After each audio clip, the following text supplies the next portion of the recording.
Hi everyone, Novels Wonderland here. Welcome back to the channel. Her eyes darting across the characters, her mind working with the speed of a master linguist. "Tell me what they say," Ben said, crossing his arms. "The full truth."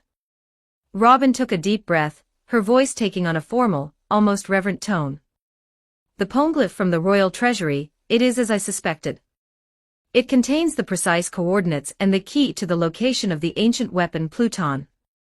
It describes a warship capable of erasing entire islands from the map with a single volley." She paused, turning her gaze back to the physical stone in the room, the one Zorro had found. "And this is different. It isn't a map of destruction. It is a message addressed to the royal family of Alabasta. It speaks of a promise made in the Void Century.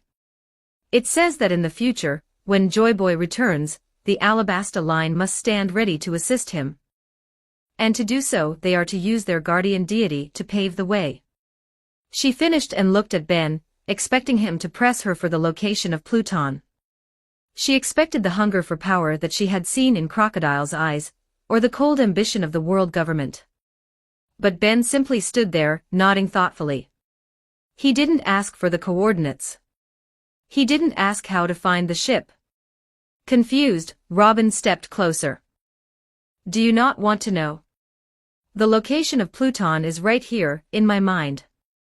With it, you could rule the seas. Why do you not ask?" Ben looked at her, and for a moment, Robin saw a spark in his eyes. He gave her a small, confident smile. "Robin, there's no need for that," Ben said simply. "Pluton is a relic. It's a piece of history, and I respect it as such, but I have no use for it. If I wanted to, I could build a weapon more powerful than Pluton from scratch. Between my magic and the technology I'm developing, old world warships are just obsolete." Robin recoiled slightly, her eyes wide with shock. "More powerful than an ancient weapon? Ben, aren't you overestimating yourself? These are the weapons that the world government fears above all else. They are the reason the Void Century was erased."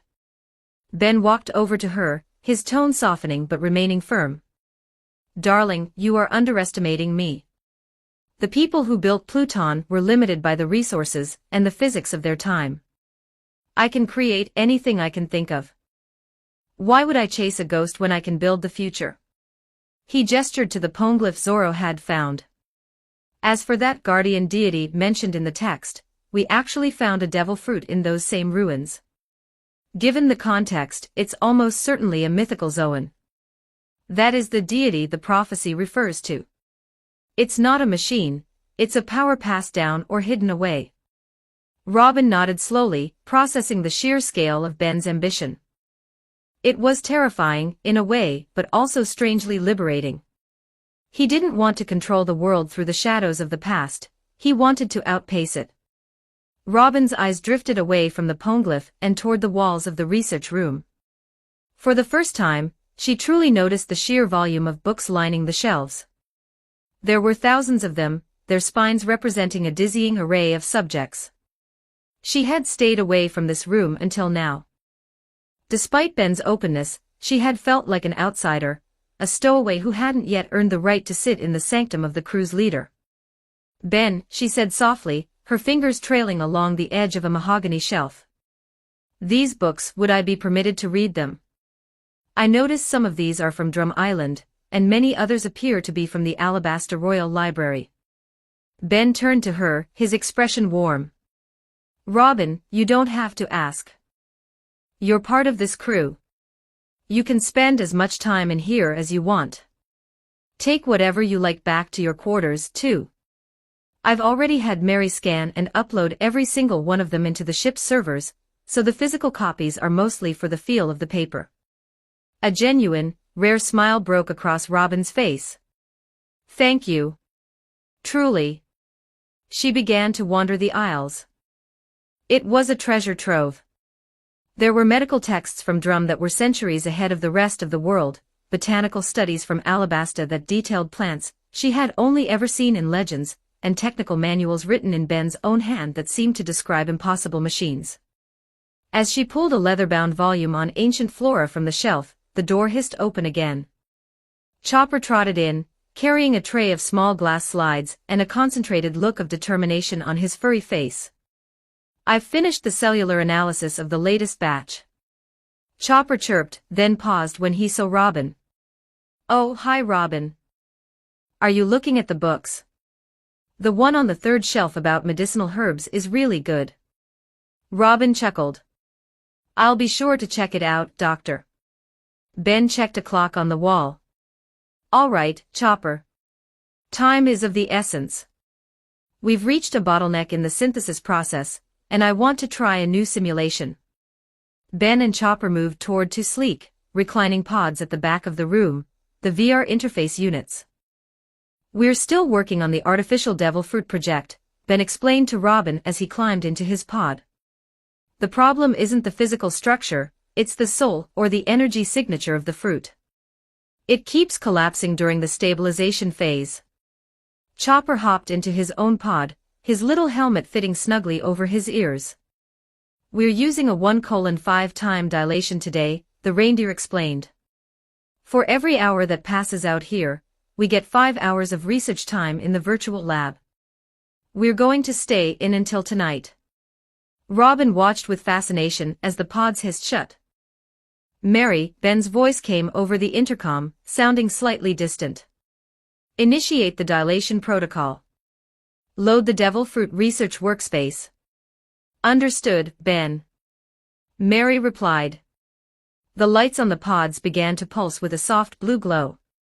Inside the virtual world, Ben and Chopper were instantly transported to a vast, white laboratory that stretched into infinity. Here they could manipulate atoms with their hands, slow down chemical reactions to a snail's pace, and run thousands of iterations of an experiment in the blink of an eye. Hours passed in the real world. Outside, the sun began its slow descent toward the horizon, painting the alabaster sky in shades of violet and deep orange. Robin remained in the library, lost in the pages of history, occasionally looking up to see the steady pulsing of the VR pods.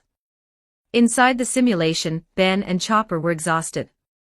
They had spent what felt like days hunched over holographic DNA strands. "It's almost there, Ben," Chopper shouted, his virtual form glowing with excitement. "The protein chains are holding. The mythical Zoan data we integrated from the ruins fruit is providing the stability we needed." Ben frowned, his eyes fixed on a hovering 3D model of a fruit that was flickering between a vibrant red and a dull gray. "No, wait. Look at the base of the stem. The energy is leaking there." "We're close, Chopper. We're right on the edge of a breakthrough, but there's one final obstacle. The sequence won't lock. It's like the fruit refuses to exist without a conscious spark."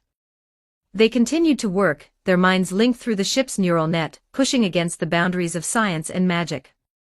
They worked through the virtual night, through the frustration of 100 failed simulations, and through the exhaustion that even a digital mind can feel. By the time the pods finally hissed open in the real world, the research room was bathed in the cool light of the moon. Robin was still there, sitting in a comfortable chair with a stack of books beside her, a single reading lamp illuminating her workspace. Ben and Chopper climbed out of the pods, their movements heavy. They looked weary, but their eyes were bright with the thrill of the chase. "Did you find what you were looking for?" Robin asked softly, closing her book. Ben ran a hand through his hair, looking at the dark screen of the main terminal. "Not quite. We're at the finish line, but the door is locked. We just need one more key." He looked at Robin, then at the ancient poneglyph still standing in the center of the room. The past and the future were sitting in the same room, separated only by the will of the people holding them. "But we'll get there," Ben said, his voice returning to that steady, unshakable tone. "Tomorrow is another day." Chapter 76, On the Seas. 1994 words. The days that followed their departure from Alabasta were a blur of high-intensity research, and the rhythmic swaying of the Going Mary, as she cut through the Grand Line's unpredictable currents. For Ben, the schedule was grueling but rewarding.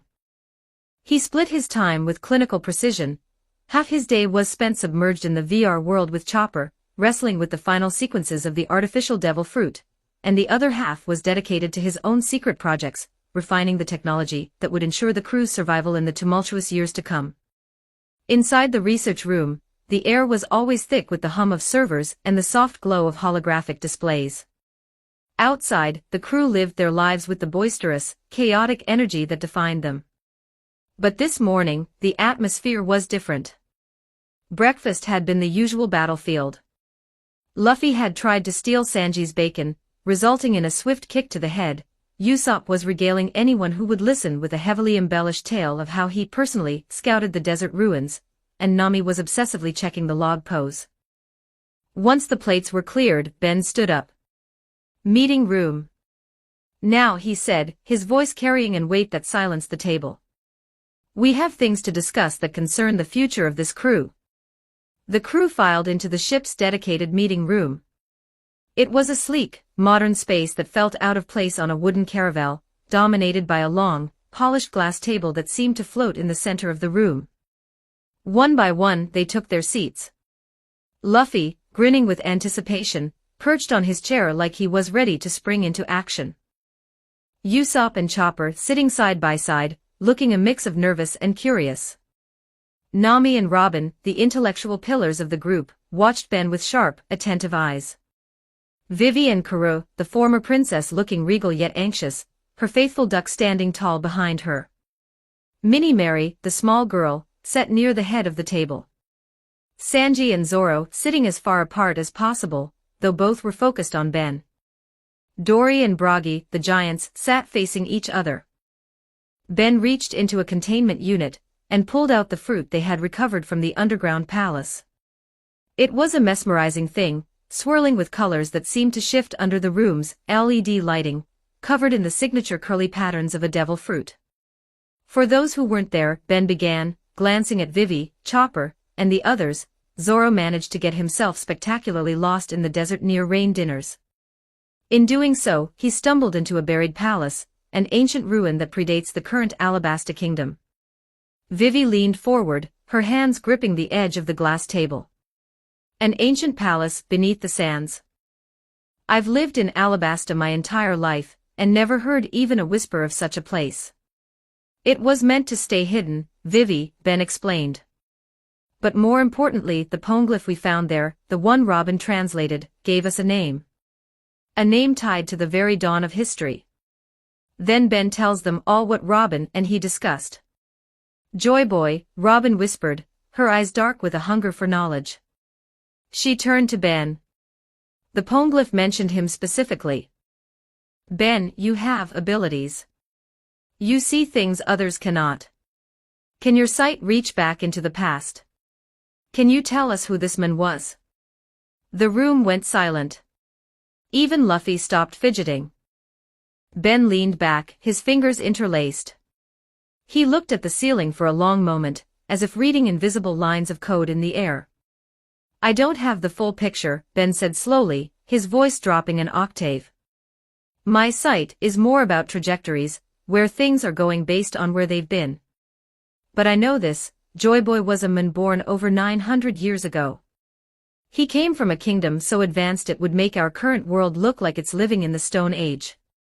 He paused, letting the weight of the centuries settle on the crew.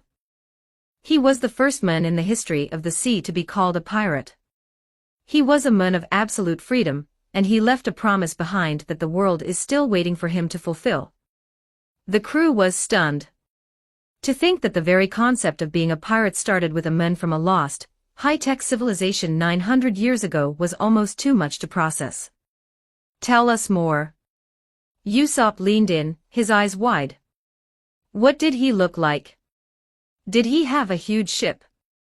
Was he a giant? Ben shook his head with a small, knowing smile. That's all I'm giving you. If I tell you everything now, it'll be a spoiler for the journey ahead. Some things are meant to be discovered, not told. A collective groan went up from the table. Usopp pouted, crossing his arms. Ah, come on, Ben. Just a little more. No, Ben said firmly. Now onto the matter at hand. This devil fruit. It was found in the Nefertari ancestral ruins. It belongs to the Alabasta royal family. Sanji exhaled a cloud of smoke. He's right. Since it's a legacy of the Nefertari line, Vivi-chan should be the one to decide its fate. The crew murmured in agreement. All eyes turned to Vivi. She looked at the fruit, the shimmering, mysterious power that her ancestors had guarded for nearly a millennium. Ben, Vivi said, her voice steady despite her nerves. You told us that something terrible is coming in 2 years. A storm that will swallow the world. Does this fruit? Does it have a part to play in that? Ben nodded solemnly. Its power is tied to the guardian deity mentioned in the texts. It's a mythical Zoan, Vivi. A power of legend. Vivi took a deep breath. Then I'll eat it. I want to be strong enough to protect Alabasta, and all of you. She paused, looking down at her hands. But Ben, the serum you gave me. I have wings now. I have increased strength and agility from the animal genes. Will the fruit conflict with that? Will it hurt me? I won't let that happen, Ben promised. I'll develop a neutralizing solution to safely extract the serum-based traits before you consume the fruit. It will be a clean slate for the transformation. I just need a little more time. Vivi nodded, a look of relief washing over her. I'll wait. I trust you, Ben. Meeting adjourned, Ben announced. The afternoon was peaceful. On the deck, a high-stakes card game was underway.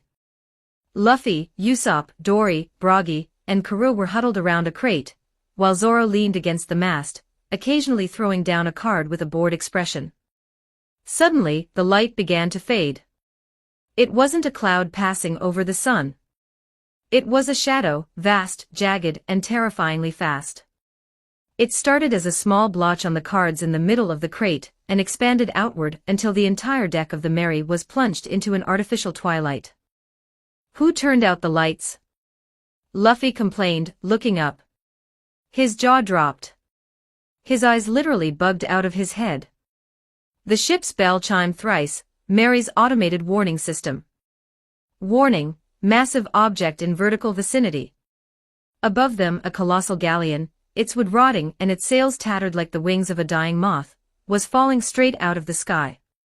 It was a ship from a bygone era, tumbling through the air with a deafening roar of rushing wind. Scream! Usopp shrieked, his face turning a ghostly shade of white. Accelerate! Full power! Move US out of the drop zone. The Mary's engines roared to life. The ship jerked forward with such violent force that everyone on deck was sent sprawling. Nami, Sanji, and Robin, who had been coming up the hatch to see what the commotion was, were thrown sideways, tumbling into the railings. The falling ship missed the Mary by a mere 100 yards, crashing into the ocean with the force of a falling meteor. A massive wall of water erupted into the air, drenching the deck and tossing the Mary like a cork in a bathtub. Once the ship steadied, Nami scrambled to the railing, her face red with fury. Which ship attacked us? Was it the Marines? A pirate ambush? She looked over and saw Luffy, Usopp, and the giants staring over the side of the ship into the churning water where the wreckage was sinking. Look, Luffy said, pointing down. What am I looking at? Nami snapped. It's a ship, it fell from the sky, Nami. Usopp wailed, clutching his head. A giant ship just dropped out of the clouds. Don't be ridiculous, Nami said, crossing her arms. Ships don't fall from. Actually, Nami-san, Mary's voice came over the speakers, sounding uncharacteristically somber. My sensors confirm the object originated from an altitude of approximately 10,000 meters. It was indeed a falling vessel. Nami went pale. 10,000 meters. That's impossible. I wanna go check it out. Luffy shouted, his excitement already overriding his shock. There's gotta be treasure. Or mystery. Or sky meat. No. Absolutely not. Usopp yelled. It's a ghost ship. It's cursed. We are staying right here on this nice, safe deck. Ben stepped onto the deck, a calm smile on his face. He had been expecting this. Actually, Usopp, I think the captain has the right idea. Ben tapped a bead on his wrist. Mary, bring out the toys. The deck plating near the main mast slid open with a mechanical hiss. From the depths of the ship, 5 metallic objects shot into the air, propelled by bright blue thrusters. They circled the ship once before hovering in a neat line above the deck. They were suits of armor, sleek, gold and red masterpieces of engineering that bore a striking resemblance to the Mark 42. They gleamed in the sunlight, their eyes unlit, waiting for their pilots. Luffy, Usopp, Chopper, Dory, and Broggy all froze. Their pupils dilated. Their mouths fell open. Robots, they screamed in unison, their eyes turning into literal stars. Not just robots, Ben chuckled. Deep-sea atmospheric exploration suits. Mary, initiate armor sequence for the captain. One of the suits flew toward Luffy. With a series of clicks and whirs, it began to disassemble in midair, the pieces flying toward Luffy and snapping onto his limbs. Within seconds, the rubberman was encased in a high-tech exoskeleton. The visor snapped shut, and the eyes glowed with a soft blue light. Usopp, Chopper, and the giants stared in absolute awe. It was the coolest thing they had ever seen. I want one. I want one. Usopp jumped up and down, his fear of the ghost ship vanished in the face of giant robot suits. Ben shook a finger. Now hold on, Usopp. You said you wanted to stay on the nice, safe deck, remember? Usopp immediately puffed out his chest, striking a heroic pose. Who said that? Certainly not the great Captain Usopp. I was merely testing the crew's resolve. Give me the armor. Ben grinned. Mary, suit them up. The remaining suits moved. One expanded to fit Chopper's heavy point form. 2 others, massive, custom-built versions that Ben had spent weeks designing, flew toward the giants. Dory and Broggy laughed like children as the massive plates of reinforced steel locked over their colossal frames. Mary will assist with flight control and life support, Ben said, his expression becoming serious. She'll guide you to the wreck and monitor the structural integrity of the area. If she says it's time to leave, you leave. Understood. AYE, the 5 armored explorers shouted.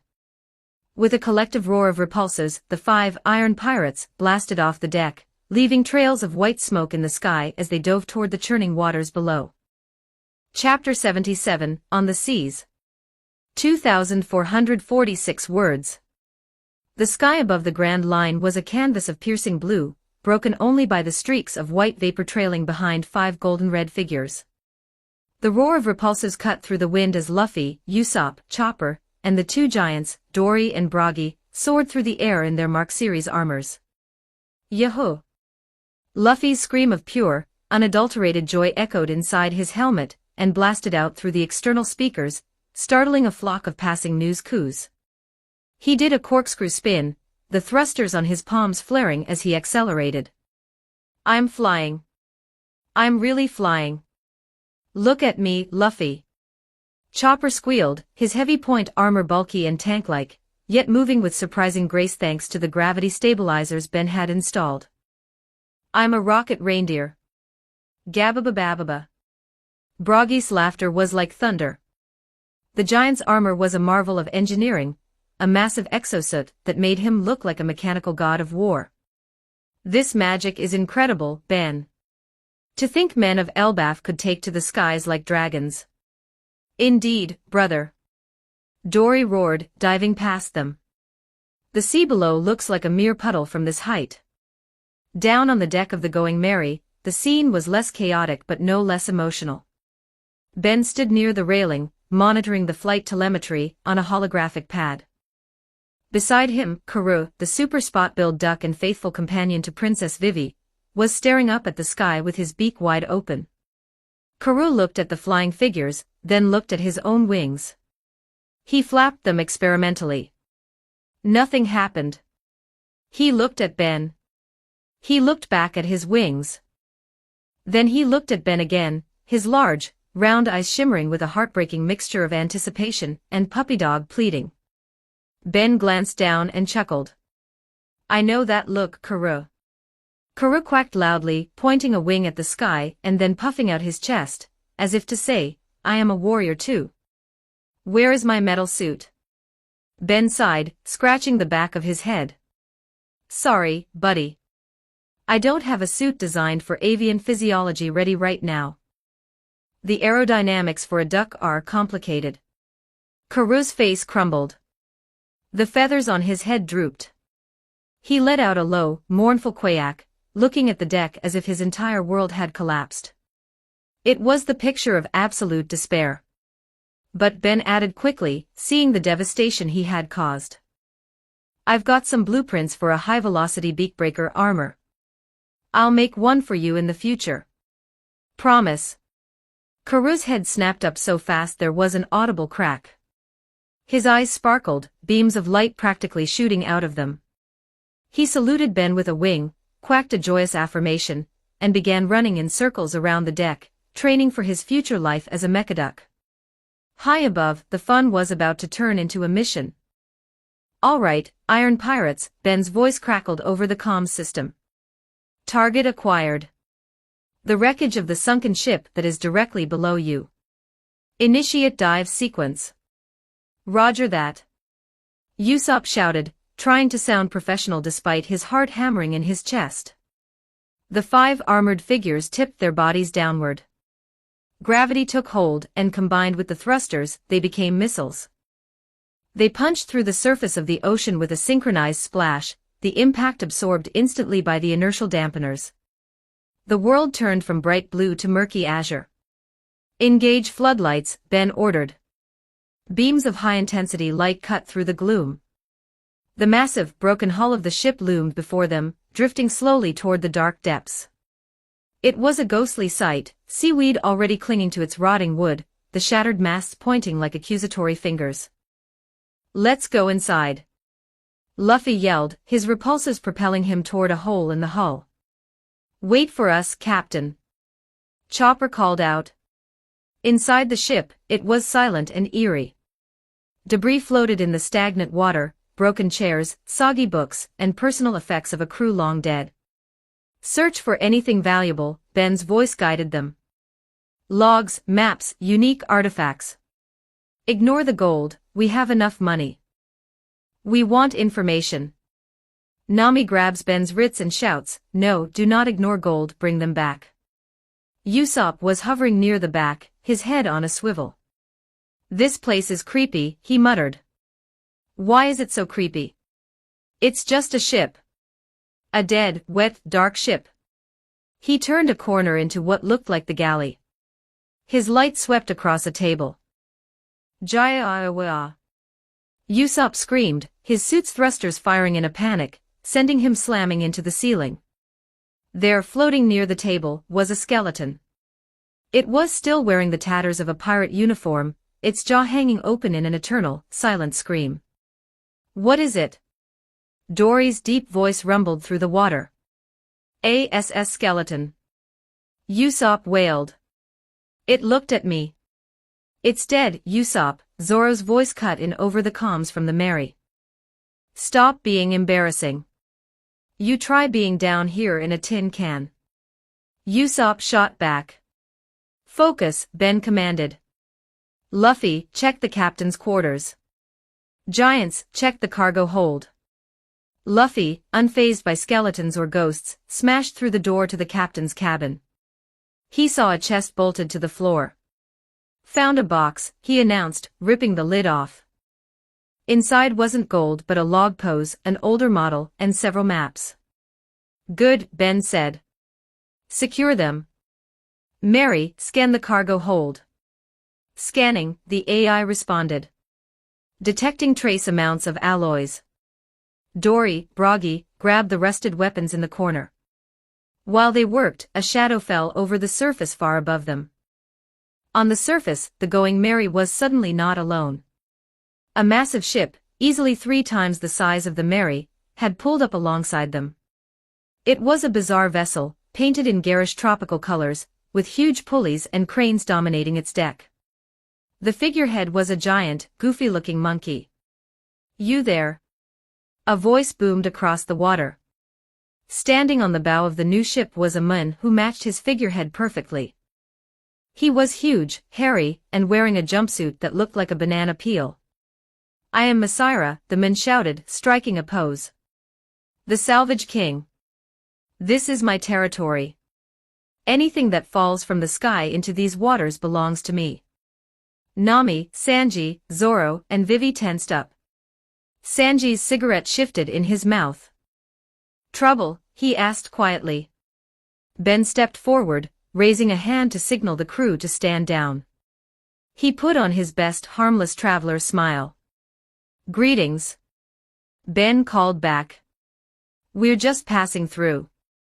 We saw a big ship fall and we're just admiring the splash." "Quite a sight, wasn't it?" Masira squinted at them. "Admiring? You aren't trying to steal my salvage?" "Steal?"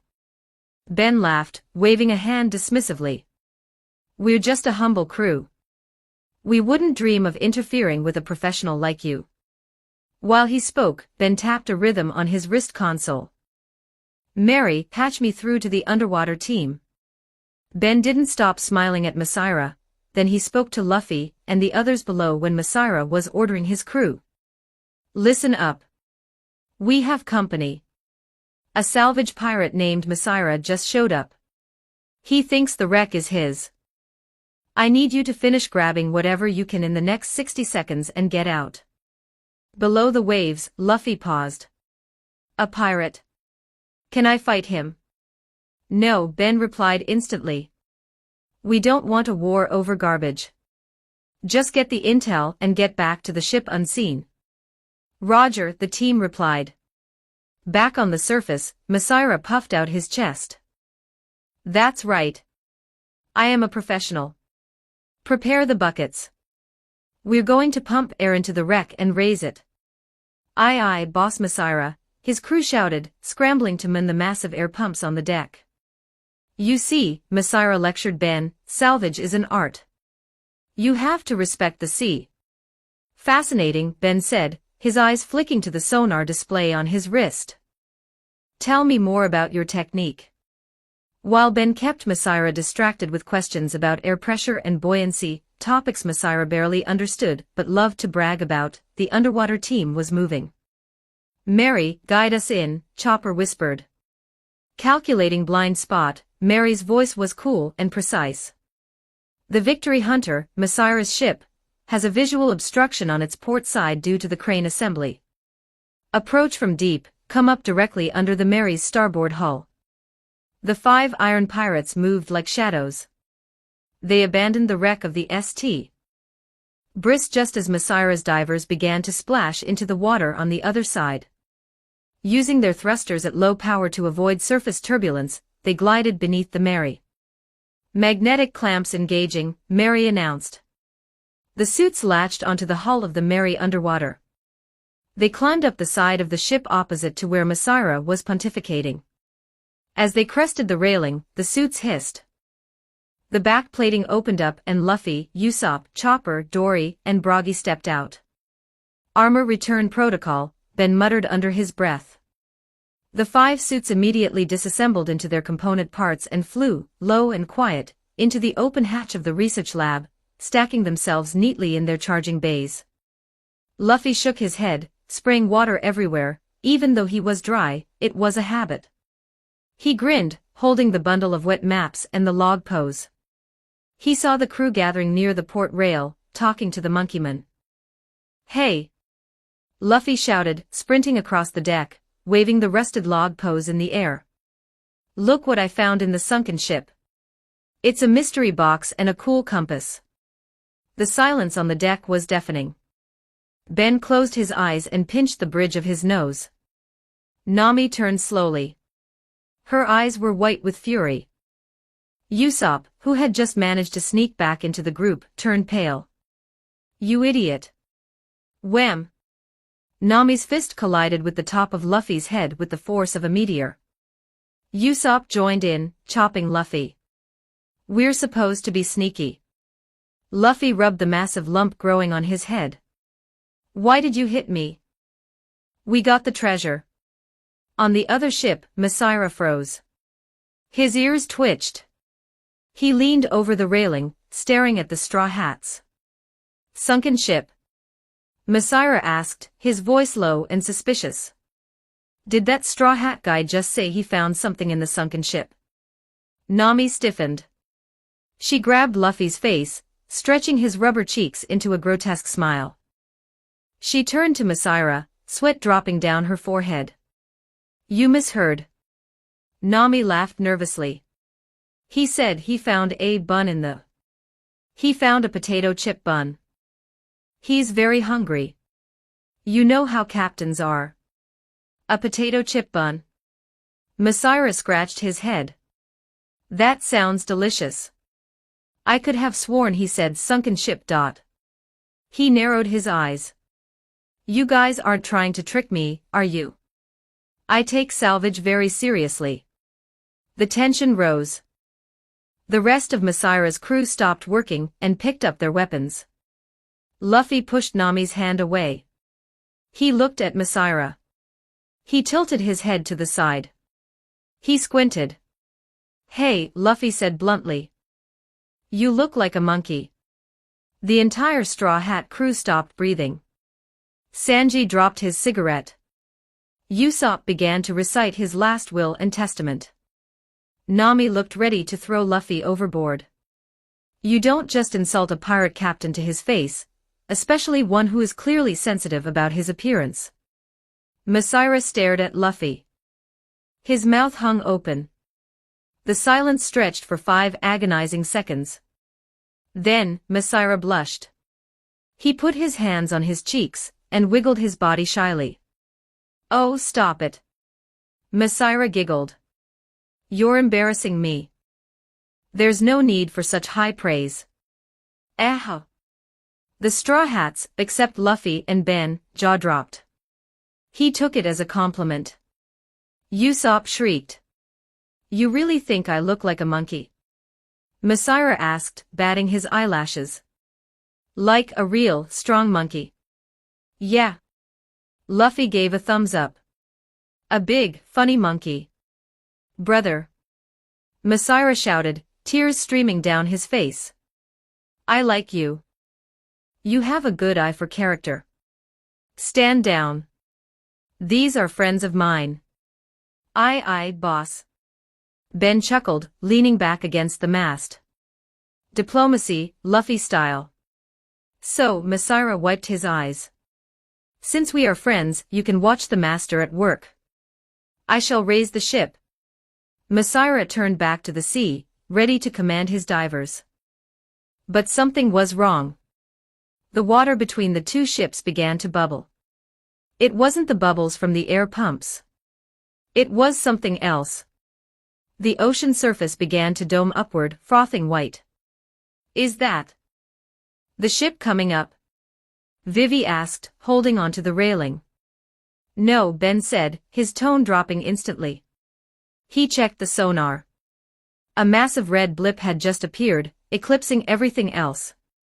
Back away from the rail. Now. What is it? Zoro asked, his hand going to his swords. Something big, Ben warned. A deep, guttural vibration shook the hulls of both the Going Merry and the Victory Hunter. The sea seemed to boil. Then, the ocean exploded. A massive shape erupted from the depths, blocking out the sun. Water cascaded off a shell the size of an island. It was a sea turtle, but of a magnitude that defied logic. Its mouth was a gaping cavern, and jagged teeth lined its jaw. And in its mouth, crunched like a toothpick, was the wreckage of the St. It the ship. Usopp screamed, clutching Chopper. The turtle continued to rise. It just kept going up. Its neck was thick as a tower, and its eyes were glazed over with predatory indifference. As it fully breached, the displacement of water created a massive wave that rocked the two pirate ships violently. The Going Merry and Masira's ship looked like bath toys next to this leviathan. That. Masira stammered, his monkey pride forgotten. That's not salvage. That's a monster. It's huge. Luffy shouted, his eyes sparkling again. Can we eat it? It will eat us first, you moron. Sanji yelled, kicking Luffy. The turtle let out a deafening roar, snapping the Saint Brice in half with a sickening crunch of wood and metal. It turned its massive head slowly, its gaze falling upon the two tiny appetizers floating next to it. Ben. Nami shrieked. Do something with your magic. Ben stood firm, his coat flapping in the wind generated by the beast's breathing. He raised a hand, his fingers glowing with a soft, arcane light. Chapter 78 On the Seas. 2,379 words. The ocean was silent, save for the sloshing of water against the hulls of the Going Merry and the Victory Hunter. The colossal sea turtle, a beast so ancient its shell carried an ecosystem of its own, had just snapped the wreckage of the Saint Brice in two like a dry twig. Now, its massive head turned. The water cascaded off its beak in waterfalls that could have drowned a small boat. Its eyes, milky with age but sharp with hunger, locked onto the two pirate ships floating in its shadow. It's looking at us. Usopp shrieked, clutching the railing so hard his knuckles turned white. It's deciding which one is the appetizer. Don't move, Sanji hissed, his leg trembling slightly despite his brave stance. Maybe its vision is based on movement, like a T-Rex. That is a myth, Cook-san, Robin noted calmly, though her eyes were narrowed. I hope we are not eaten alive. Don't say scary stuff, Robin, Usopp screams at Robin. Masira, on his ship, was shaking. I'm a monkey. Monkeys don't taste good. Eat the humans on the other ship. Hey! Nami yelled across the water. Don't sell us out, you traitor.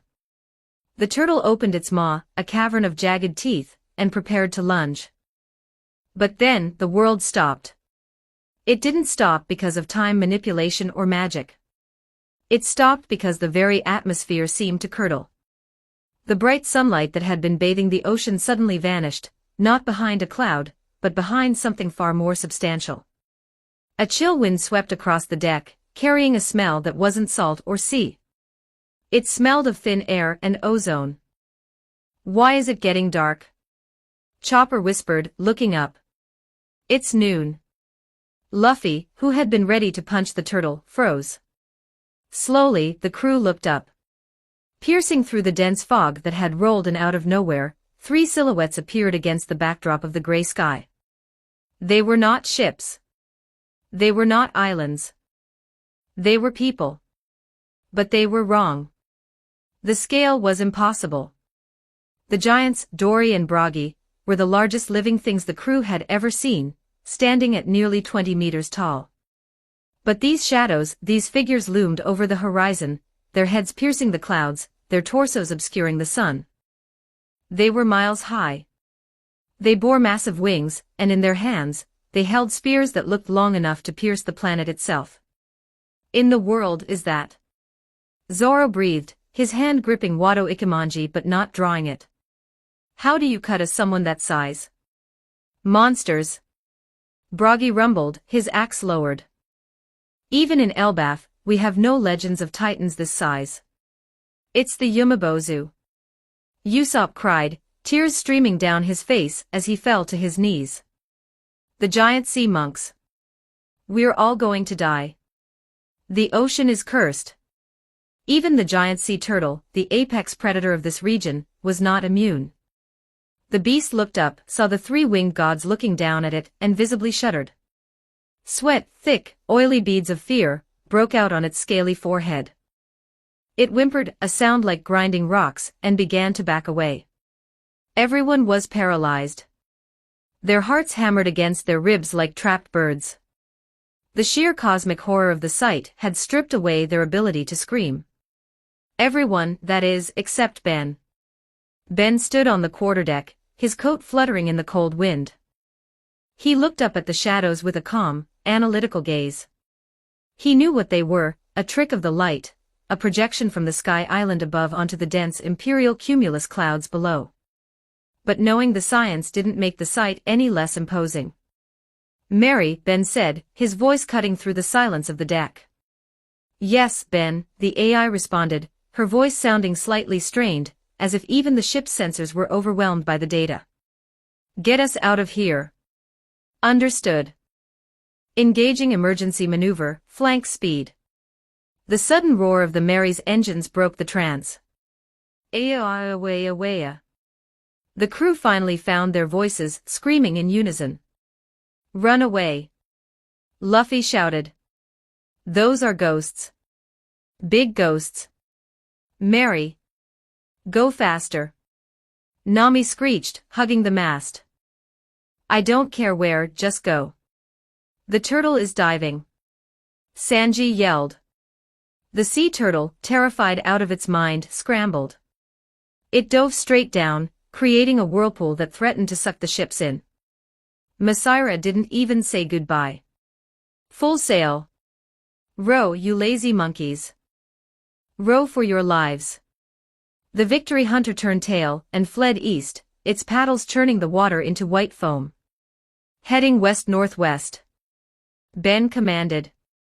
"Clear the blast zone."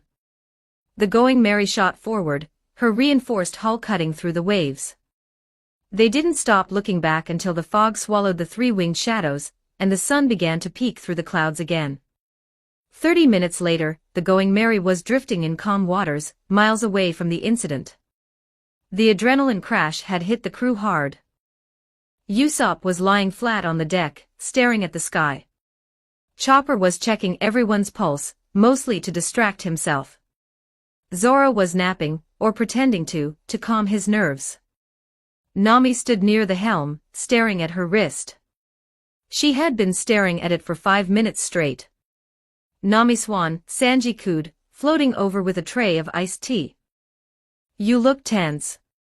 Here, have a refreshing drink to soothe your beautiful soul after such a fright." Nami didn't respond. She just kept staring at the log pose.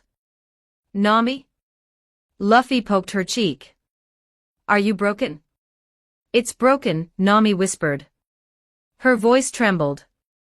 "You're broken?" Luffy asked, confused. "The log pose." Nami snapped, shoving her wrist in Luffy's face. "Look at it. It's completely broken." The crew gathered around. Inside the small glass dome of the log pose, the needle, which usually pointed steadily toward the next island's magnetic field, was locked in a position that defied all navigational logic. It was pointing straight up. Toward the sky. "Maybe we shook it too hard," Usopp suggested, peering at it. "Did you hit it against the railing when we ran?" "It's a high-precision instrument, Usopp, not a toy," Nami argued, panic rising in her voice. "If the log pose is broken, we're stranded. We can't navigate the Grand Line without it." "We have plenty of food," Luffy said, rubbing his stomach. "Sanji bought lots." "That's not the point," Nami yelled. "The point is we have lost our path." "Miss Navigator," Robin's voice came from the library doorway. She walked out, holding a book, her demeanor as unshakable as ever. "May I see it?" Nami held out her wrist. Robin examined the needle, tilting Nami's arm this way and that. The needle remained stubbornly fixed, pointing to the zenith. "It is not broken," Robin stated simply. "How can you be sure?" Nami asked, desperate for reassurance. "The first rule of the Grand Line," Robin quoted, closing her book. "Never doubt the log pose. No matter how impossible the direction seems, the log pose is absolute. If it points north, there is an island north. If it points south, there is an island south." She looked up at the clouds drifting lazily overhead. "And if it points up, then the destination is in the sky." Silence reigned on the deck. "Sky Island," Luffy shouted, throwing his hands up. "But..." Nami grabbed her hair. Islands don't float. Gravity is a law, not a suggestion. Gravity is flexible, Ben said, stepping down from the helm. He walked over to the group. Especially here. The Grand Line is a convergence of magnetic anomalies. Why is it so hard to believe that there's a magnetic field strong enough to suspend landmass, or clouds dense enough to hold it? Nami looked at Ben, then at the log pose. She sighed, her shoulders slumping. We really have to go up? Unless you want to stay here forever, Ben shrugged. The log pose won't reset until we reach the destination it has locked onto. We are bound for the sky. Well, Ben clapped his hands, changing the subject. Since we are destined for the clouds, let's see what clues we have. Luffy, bring out the salvage. Luffy, cheered by the prospect of adventure, dragged the wet sacks and the rusted box they had recovered from the St. Brice to the center of the deck. Treasure time. Chopper cheered, hopping onto a barrel. They spread the items out on a tarp to dry. It wasn't a hoard of gold, but to an archaeologist and a tech wizard, it was better. There were cooking utensils, heavy, rusted iron pots and pans. Sanji picked one up, inspecting the craftsmanship. This alloy, it's lighter than iron but doesn't rust the same way. It's corroded by salt but the core is intact. Interesting. There was armor, gauntlets and breastplates that looked ceremonial. Zoro tapped the hilt of a rusted sword. Too light, he grunted. Then there were the books. They were waterlogged, swollen with seawater, but the ink was waterproof. Robin carefully peeled the pages apart using a pair of tweezers Ben handed her. It's a logbook, Robin read. From the St. 208 years ago. 200 years? Usopp gaped. That ship has been floating up there for 2 centuries. Listen to this, Robin continued. The currents of the White Sea are treacherous. The fish here are flat and glide like birds. We have made contact with the angels. They are wary of our Earth's soil. They call it Verth. Angels. Sanji's eyes turned into hearts. Lovely angel ladies with wings. Oh, the sky is my paradise. Or terrifying birdmen with spears, Usopp muttered, thinking back to the giant shadows. Finally, Ben picked up the map. He unrolled it carefully on the table. It was a map of an island shaped like a crescent moon, with a massive beanstalk growing through the center. At the top in elegant, archaic script was the word Skypiea. Skypiea, Luffy tested the word on his tongue. He grinned, a wide, declan smile. Suji. A whole island in the sky. We have to go see it.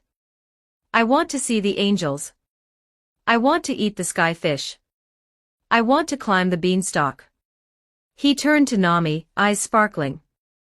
Make the ship go there. Set sail for the sky. Nami smacked him on the back of the head. Don't just say make the ship go there like it's a trip to the store. How are we supposed to sail up? We need a ramp. A tornado. She looked at the Mary, then at the sky, calculating the logistics. It seemed impossible. Then, a thought struck her. She turned to Ben. Ben, Nami said slowly. Can you make the ship fly? The crew looked at Ben. They remembered the sleek, black vessel Ben had deployed for the Revolutionary Army agents. It had hovered effortlessly, defying gravity. Can you do that to the Mary? Like you gave one for the Revolutionary Army, Nami asked. Ben looked at the going Mary. He looked at the wooden hull, the sheep figurehead and the masts. I can, Ben said, his voice confident. Really? Luffy, Usopp and Chopper screamed. But Ben raised a finger, it's not as simple as slapping a repulsor on the keel. The Mary is wood, held together by nails and tar. If I attach a high-output anti-gravity engine to her right now and turn it on, the engine will fly to the sky, and the ship will stay here in a million pieces. The structural integrity can't handle the G-force. Luffy frowned. No flying ship. I said I can do it, Ben corrected. I just need to make preparations. I need to reinforce the keel with an adamant alloy spine, install inertial dampeners throughout the lower deck to prevent the wood from splintering, and integrate the flight system into the helm so you can actually steer it. He looked at Nami. I can retrofit her. But I can't do it in the middle of the ocean. I need a dry dock, or at least a stable harbor where the water is calm, and I can work on the hull. Nami nodded, her navigator brain taking over. That makes sense. We need an island. She turned to the mast. Mary? Yes, Nami-san, the ship's voice chimed. Is there an island nearby? Somewhere we can dock for a few days while Ben works his magic.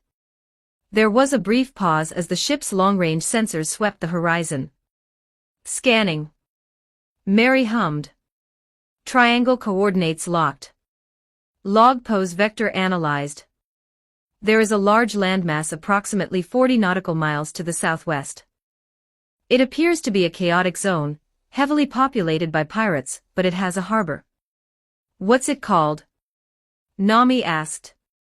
The charts identify it as Jaya Island, Mary replied. Specifically, Mock Town. Jaya, Nami repeated. She looked at the map. It was off course from the vertical indication of the log pose, but they couldn't go up without the upgrades. That's our next stop. We dock at Jaya, get supplies, and let Ben turn the Mary into a spaceship. YOSH. Luffy pumped his fist. And then. To the sky. Skypiea. Skypiea. Luffy grabbed Usopp and Chopper. The three of them linked arms, forming a kick line. They began to dance around the deck, kicking their legs high in the air. Oh, the island is in the sky. In the sky. The meat is flying high. Flying high. We're gonna fly, we're gonna soar. And knock on God's front door. They are idiots, Zoro muttered, leaning against the railing, but there was a smirk on his face. They are our idiots, Robin smiled. Ben walked over to the helm, taking the wheel. Mary, set course for Jaya. Flank speed. The sooner we get there, the sooner I can get to work. Aye, Ben. Course set for Mock Town. The Going Mary banked sharply, turning away from the open ocean, and heading toward the dark silhouette of an island on the horizon. The sun was beginning to set, painting the sky in shades of violent orange and purple, colors that promised adventure, danger, and the unknown. Chapter 79, Around the World. 2,963 words. The White Soil Land, Baltigo. It was a place that did not exist on any map, a ghost island wreathed in perpetual gales and blinding white dust. It was the headquarters of the Revolutionary Army, the only force in the world that dared to look the world government in the eye and spit. The sentries stationed on the jagged cliffs were used to the wind. They were used to the silence. But they were not used to the sky tearing open. High above the white crags, the air seemed to shimmer like a mirage. Inside the cockpit of the Shield helicarrier, Sabo sat in the commander's chair, feeling a giddy mixture of excitement and anxiety. Koala stood beside him, clutching the back of his chair. We're directly over the landing zone, Sabo noted, checking the holographic displays. Red Queen, disengage retroreflection panels. Deactivate stealth mode. Acknowledged, Chief of Staff. The cool, synthetic voice of the Red Queen echoed through the bridge. Deactivating optical camouflage. Lowering landing struts. To the sentries below, it looked as if a mountain had suddenly materialized from the ether. One moment, there was only gray sky, the next, a behemoth of steel and glass, sleek and predatory, hung suspended in the air. Four massive turbines hummed with a sound that vibrated deep in the chest, holding the thousands of tons of metal aloft with impossible grace. Enemy attack. The alarms shattered the peace of Baltigo. Red flares shot into the sky. Agents scrambled from their hidden bunkers, weapons drawn, looking up in absolute terror at the flying fortress that cast a shadow over their entire base. Hold fire, a voice commanded. Dragon stood on the highest balcony of the command center. His dark cloak whipped violently in the downdraft created by the turbines. His face was stoic, etched with the tattoo of his resolve, but his eyes were narrowed. He had felt them before he saw the ship. His observation hockey had swept the area the moment the air pressure changed. He sensed two presences on that ship, two voices that burned bright and familiar. But he was confused. Where had they found a ship that flew? "Stand down," Dragon ordered the panic-stricken troops. "It is not the world government." Slowly, majestically, the helicarrier descended. The water in the bay churned as the massive vessel settled onto the sea surface, the turbines powering down to a low whine before rotating into a docked position. A ramp extended from the side of the ship with a hydraulic hiss.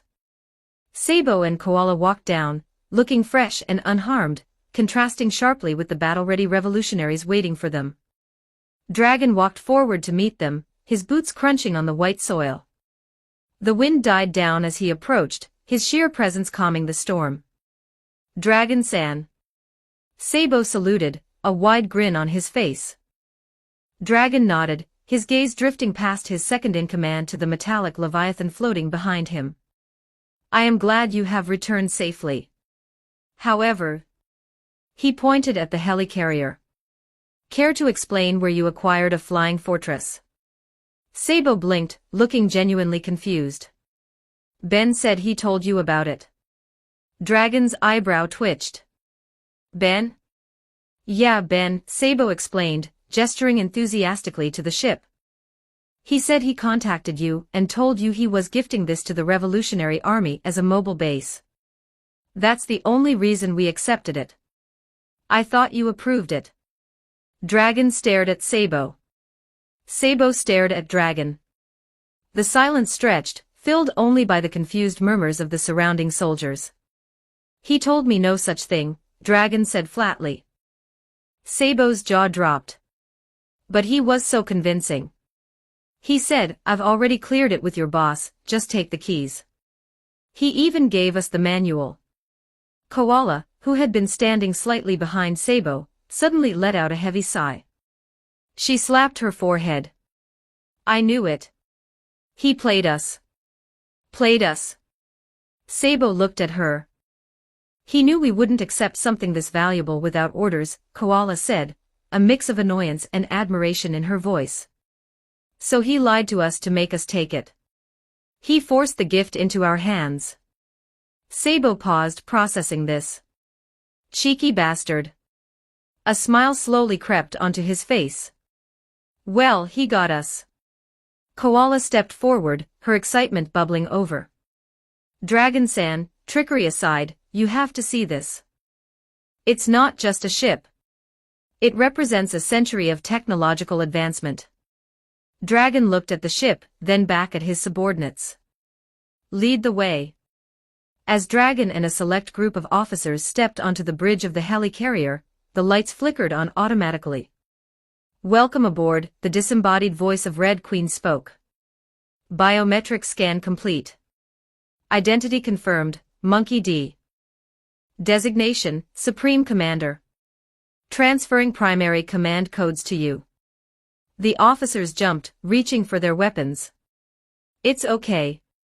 Koala waved her hands. "That's Red Queen. She's the ship's artificial intelligence. She runs the systems." "An artificial intelligence?" Dragon murmured, watching the holographic avatar of the Red Queen materialize on the central table. "Like a soul pocus od Big Mom." "No souls, sir," Koala explained, beaming like a child in a candy store. "Pure mathematics and logic. Look at this." For the next hour, Dragon was led through a world of wonders. Koala showed him the Quinjets sitting in the hangar bays, VTOL aircraft capable of speeds that made marine ships look like driftwood. She showed him the submarines, sleek and undetectable.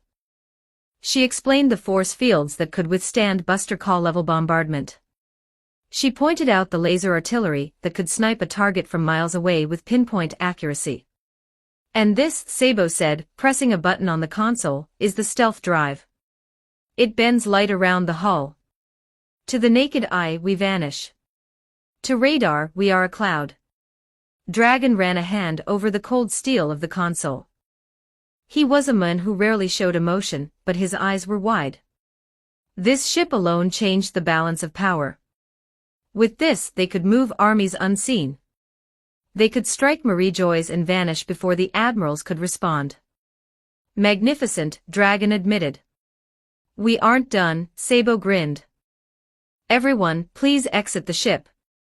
We need to show you the storage mode. Once the group was back on the white soil of the shore, Sabo pulled out a small remote. Red Queen, initiate compression sequence. Affirmative. The air warped around the massive ship. With a sound like a zipper being pulled quickly, the colossal helicarrier, a vessel capable of housing hundreds, shrank. It collapsed in on itself, folding and reducing until it was no larger than a toy model. The Revolutionary Army officers stared. One of them fainted. Dragon looked at the toy-sized ship in Sabo's hand, then at Sabo. He gave you a pocket fortress. Convenient for parking, isn't it? Sabo laughed. Back in the command room, a traditional bunker carved into the rock, Dragon sat at the head of the stone table. The atmosphere was heavy, not with tension but with shock. Koala placed a spatially expanded bag on the table. It looked like a small pouch, but she reached in, and her arm disappeared up to the shoulder. There is more, Koala said seriously. Ben didn't just give us a ship. He gave us the means to win. She began pulling items out, laying them on the table one by one. Kimoyo beads, she explained, holding up the black bracelets. Secure, instantaneous communication. No transponder snails needed. Impossible to intercept. Devil fruits, she said, placing 3 swirling fruits on the table. The room gasped. Super soldier serum, she placed a silver case down. It enhances human physiology to its peak. Strength, healing, stamina. He said it makes a normal soldier into a superhuman. Port keys for me and Sabo, she showed them 2 chains. Teleportation devices. And finally, these. Koala held up a small box of rings. Appearance alteration rings. Dragon picked up a ring. It was simple, silver. How does it work? Put it on and see the magic, Koala instructed. Dragon slid the ring onto his finger. He closed his eyes. A shimmer of light passed over him. When the light faded, Monkey D, Dragon was gone. In his place sat a nondescript, balding merchant with a kind face. Incredible, the intelligence officer breathed. With these, our spies could infiltrate the Gorosei's own bathroom. Dragon removed the ring, reverting to his tattooed self. He looked at the pile of treasures. This wasn't just aid, this was an arsenal. Sabo, Dragon said, his voice grave. Connect me to him. Now. Sabo tapped his Kimoyo bead. A holographic interface sprang up, projecting a 3D image of Ben floating in the center of the dark room. Yo, Sabo. Ben's voice was clear as day. He looked relaxed, the ocean breeze visible in his hair. Is everything all right? Did the ship break already? Sabo smiled, leaning back in his chair. Everything is fine, Ben. I showed Dragon the helicarrier. And, funny thing, he told me that the ship was exactly as you described in your conversation with him. Ben's image froze for a second, then he burst out laughing. Bwahahaha. Caught me, did you? Let me guess, he was shocked speechless by the size, and if I hadn't lied, you 2 uptight freedom fighters would have refused it out of politeness. Damn right we would have, Sabo chuckled. You're a manipulative guy, Ben. I prefer results-oriented, Ben grinned. Ben, Dragon's deep voice cut in. He leaned into the frame. Ben's expression sobered slightly, offering a respectful nod. Dragon-san. Ben, Dragon said, looking at the hologram. You have armed us with swords we did not know existed. I do not know how to repay this debt. No debt, Ben waved his hand. Just make sure the dawn comes a little faster. Dragon nodded slowly. If in the future you require the aid of the Revolutionary Army, you have my word. We will answer. I'll keep that in mind, Ben said. Thanks, Dragon. Where are you now? Dragon asked. Just approaching Jaya, Ben replied, glancing off-screen. Actually, I can see the island now. We've got some renovations to do. I have to go. Good luck with the revolution. The hologram fizzled out. The room was silent again. Dragon sat back, processing the interaction. A man of immense power, casual demeanor, and mysterious origins. A dangerous variable but fortunately, a friendly one. So Sabo broke the silence, a bright, nostalgic look in his eyes. Since we have some downtime. Did I ever tell you about the time Luffy fought a tiger? Dragon blinked. Luffy. My brother. Your son. Sabo beamed. You know, seeing Ben reminded me of the adventures we used to have. Oh man, Luffy was such a crybaby back then, but he had spirit. Dragon felt a rare pang of fatherly curiosity. He had left Luffy young. Suppose I have not heard much of his childhood. Oh, you're going to love this. Sabo pulled out a chair and sat closer. So there was this one time we were building a treehouse, right? And Ace, that's my other brother, he stole some sake from Dayton. 10 minutes later. Dragon was nodding politely. He sounds resilient. 30 minutes later. And then the crocodile bit him, but Luffy just bit the crocodile back. Can you believe it? Sabo was animated, waving his hands. Koala quietly stood up. She signaled the other officers. She tiptoed out of the room, leaving her leader to his fate. 2 hours later. Dragon's eyes were glazed over. He had conquered nations. He had outsmarted admirals. He had endured torture and starvation. But he was currently losing the battle against Sabo's endless stream of Luffy trivia. And that's when he got his head stuck in a jar for 3 hours. Sabo laughed, slapping the table. Dragon-san. Are you listening? Yes, Dragon rasped, his voice sounding incredibly tired. Fascinating. Dragon stared at the door Koala had escaped through, mentally calculating the quickest escape route, regretting everything. Marineford. The Fortress of Justice. In the office of the Fleet Admiral, the air was thick with the smell of green tea and stress. Sengoku sat at his desk, a mountain of paperwork threatening to avalanche onto him. His seagull hat was slightly askew. He stared at the report in his hand. Crocodile, missing, Sengoku muttered, his temple throbbing. Not defeated. Not captured. Just vanished. He looked up at the marine officer standing nervously before him. You're telling me that a warlord of the sea, the hero of Alabasta, simply packed his bags and left. He took his entire officer corps. He emptied the treasury. Why yes, Fleet Admiral, the officer stammered. Our agents in Alabasta report that the Rain-Base casino was completely cleared out. There was no sign of battle. An empty room. Sengoku rubbed his eyes. If he disappeared, it means he was planning something. Or someone made him disappear. Leave me. Yes, sir. The officer saluted and fled. Sengoku sighed, leaning back. He turned his head to the sofa where the legendary hero of the Marines, Monkey D. Garp, was happily crunching away. Bwahahaha. Garp laughed, spraying crumbs everywhere. That crocodile. Always knew he was a slippery one. Probably went to start a circus. This isn't funny, Garp. Sengoku snapped.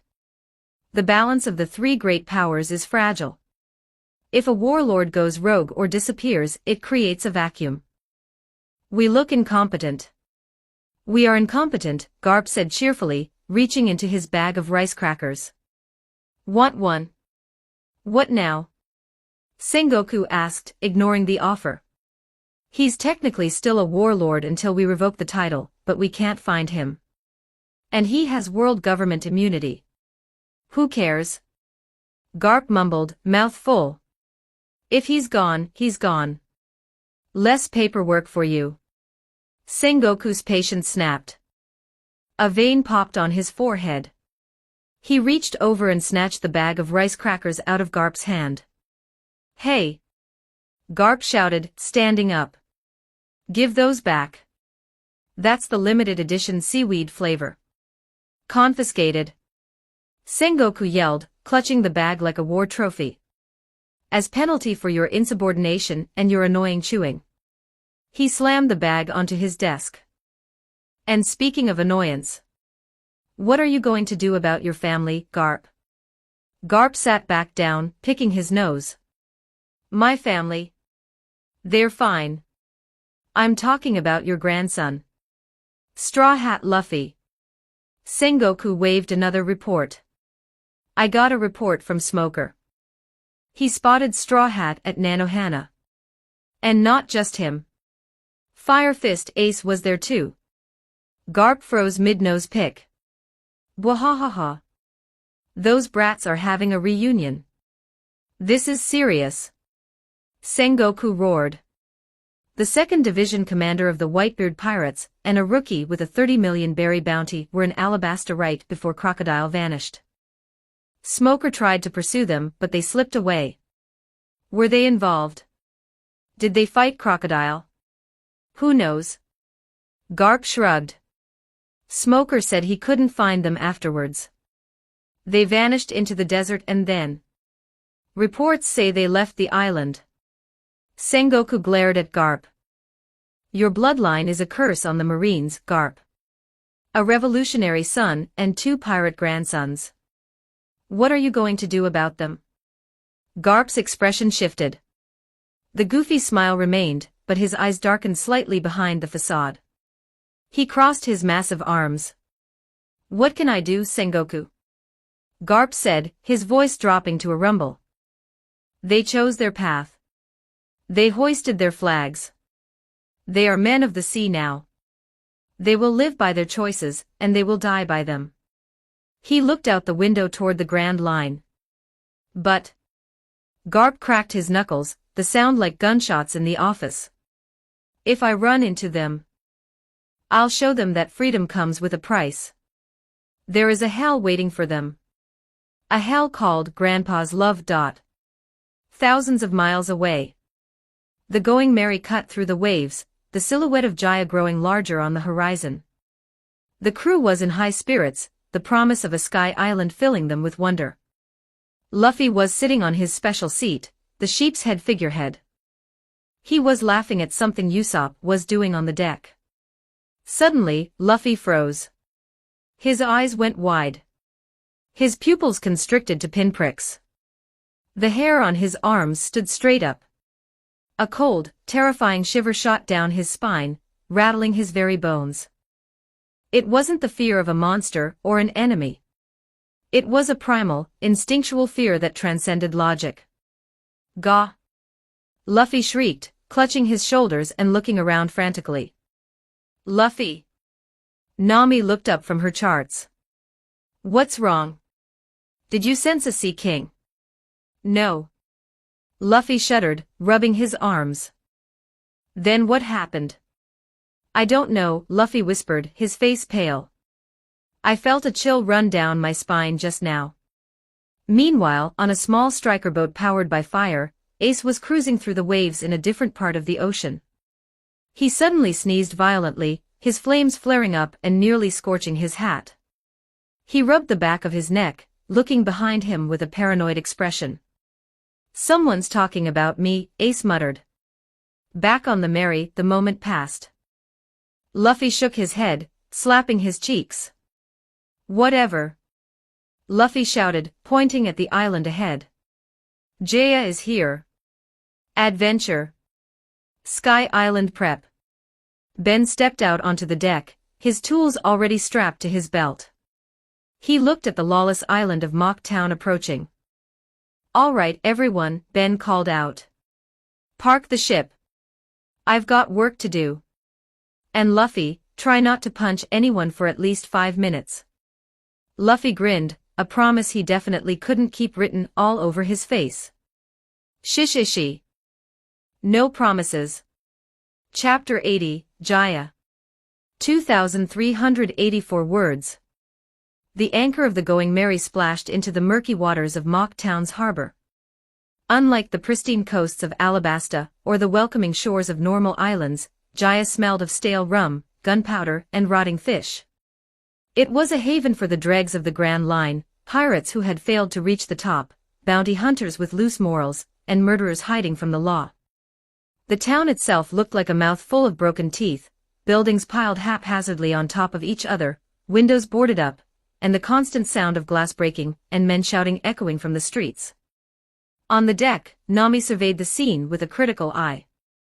She tightened her grip on her climatact, though with the serum coursing through her veins, she hardly needed a weapon to be dangerous anymore.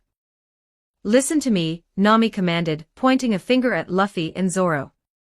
"This place is dangerous. We are here strictly for information on Sky Island and supplies. We are not here to start a war." Luffy was already vibrating with excitement, smelling the meat from the shore. "I wanna see the food." Zoro was checking his swords. "I need sake." "Did you hear me?" Nami shouted, grabbing them both by the ears. "You two are the biggest troublemakers. Do not fight. If someone picks a fight, you walk away. We keep a low profile. Got it?" "Ow, ow. No fighting." Luffy promised. "Fine, which?" Zoro grumbled. "We won't draw our swords." Satisfied, Nami let them go. "I'll come with you to make sure you behave." "Ben, what about you?" Ben, who was leaning against the mast with a thoughtful expression, shook his head. "I'll stay behind. I have the designs for the Mary's flight conversion in my head, but I need to physically manufacture the parts. It's going to take a few hours of concentrated alchemy and engineering." "All right," Nami nodded. "We'll be back soon." Chopper, Usopp, Dory, and Broggy guard the ship with Ben. The trio of Luffy, Zoro, and Nami disembarked, walking into the chaotic streets of Mock Town, leaving Ben to his work. Once the loud members of the crew were gone, a heavy silence fell over the Mary. Ben descended into his workshop, the converted cargo hold that hummed with the energy of his previous inventions. He cracked his knuckles and pulled up a holographic schematic he had drafted earlier. "Okay," Ben muttered to himself. "To make a wooden caravel fly, we need to solve 3 problems: lift, structure, and atmosphere." He moved to his workbench. Ben picked up a block of high-grade titanium alloy he had synthesized during their journey. He began to sculpt it, not with a hammer, but with a laser cutter and his own telekinetic manipulation. He wasn't building the full-sized engine parts that would take days and fill the entire room. Instead, he was building a model. He crafted 4 intricate thrusters, each no larger than a soda can. They were masterpieces of miniaturization, containing complex repulsion coils and mana conduits. He soldered microscopic circuits with laser focus, his eyes glowing faintly as he imbued the metal with levitation properties. Repulsor stabilization. Vector control, check. Next, he built the spine. It looked like a small, metallic ribcage, designed to hug the keel of the Mary and distribute the G-force of flight so the wood wouldn't splinter. It was delicate, intricate work, requiring the steadiness of a surgeon. For 3 hours, Ben was in a trance. The world outside didn't exist. There was only the hum of the soldering iron, the smell of ozone, and the complex geometry of flight. Finally, on the table before him, sat a perfect, miniature conversion kit. It looked like a set of toys for a model ship. "Done," Ben exhaled, wiping sweat from his brow. "Just need to expand and slap these on the hull, and the Mary becomes an airship." He packed the miniature parts into a small crate and headed for the deck, expecting to see his crewmates returning with full bellies and happy faces. Ben stepped out onto the sunny deck, stretching his back. "Yo, Usopp, Chopper. Are they back yet?" "They just walked up the gangplank," Chopper called out, peering over the railing. "Something's wrong." Ben walked to the railing and looked down.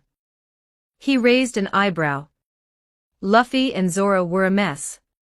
They were drenched from head to toe in cheap alcohol. Their clothes were stained, there were shards of glass in their hair, and they were covered in bruises and cuts. They looked like they had been dragged through a sewer. But strangely, they looked calm. Stoic, even. Behind them walked Nami. Nami looked pristine. Not a drop of alcohol on her clothes. Her hair was perfect. But her aura was terrifying. The air around her crackled with static electricity, and her eyes were shadowed by a rage so profound that even the seagulls were keeping their distance. "Welcome back," Ben said tentatively. Luffy sat down heavily on the deck, dripping rum onto the wood. "Hey Ben." Zoro leaned against the wall, wringing out his bandana. "Got any towels?" "What happened?" Ben asked, looking at their injuries. "I thought Nami told you not to fight." "We didn't," Luffy said, wiping blood from his lip. "We promised Nami we wouldn't fight. So we didn't. We let them beat us up." "Yeah," Zoro grunted. "Some loudmouth named Bellamy. He smashed bottles on our heads, poured drinks on us, kicked us around. We didn't lift a finger." Ben looked at Nami. "You're mad because they got beat up." "I'm mad because of what they said." Nami exploded.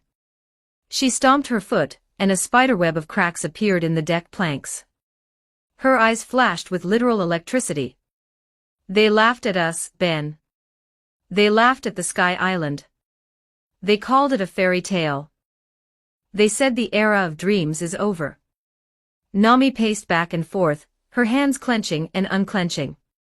"They called Luffy a delusional rookie. They called our map trash. So."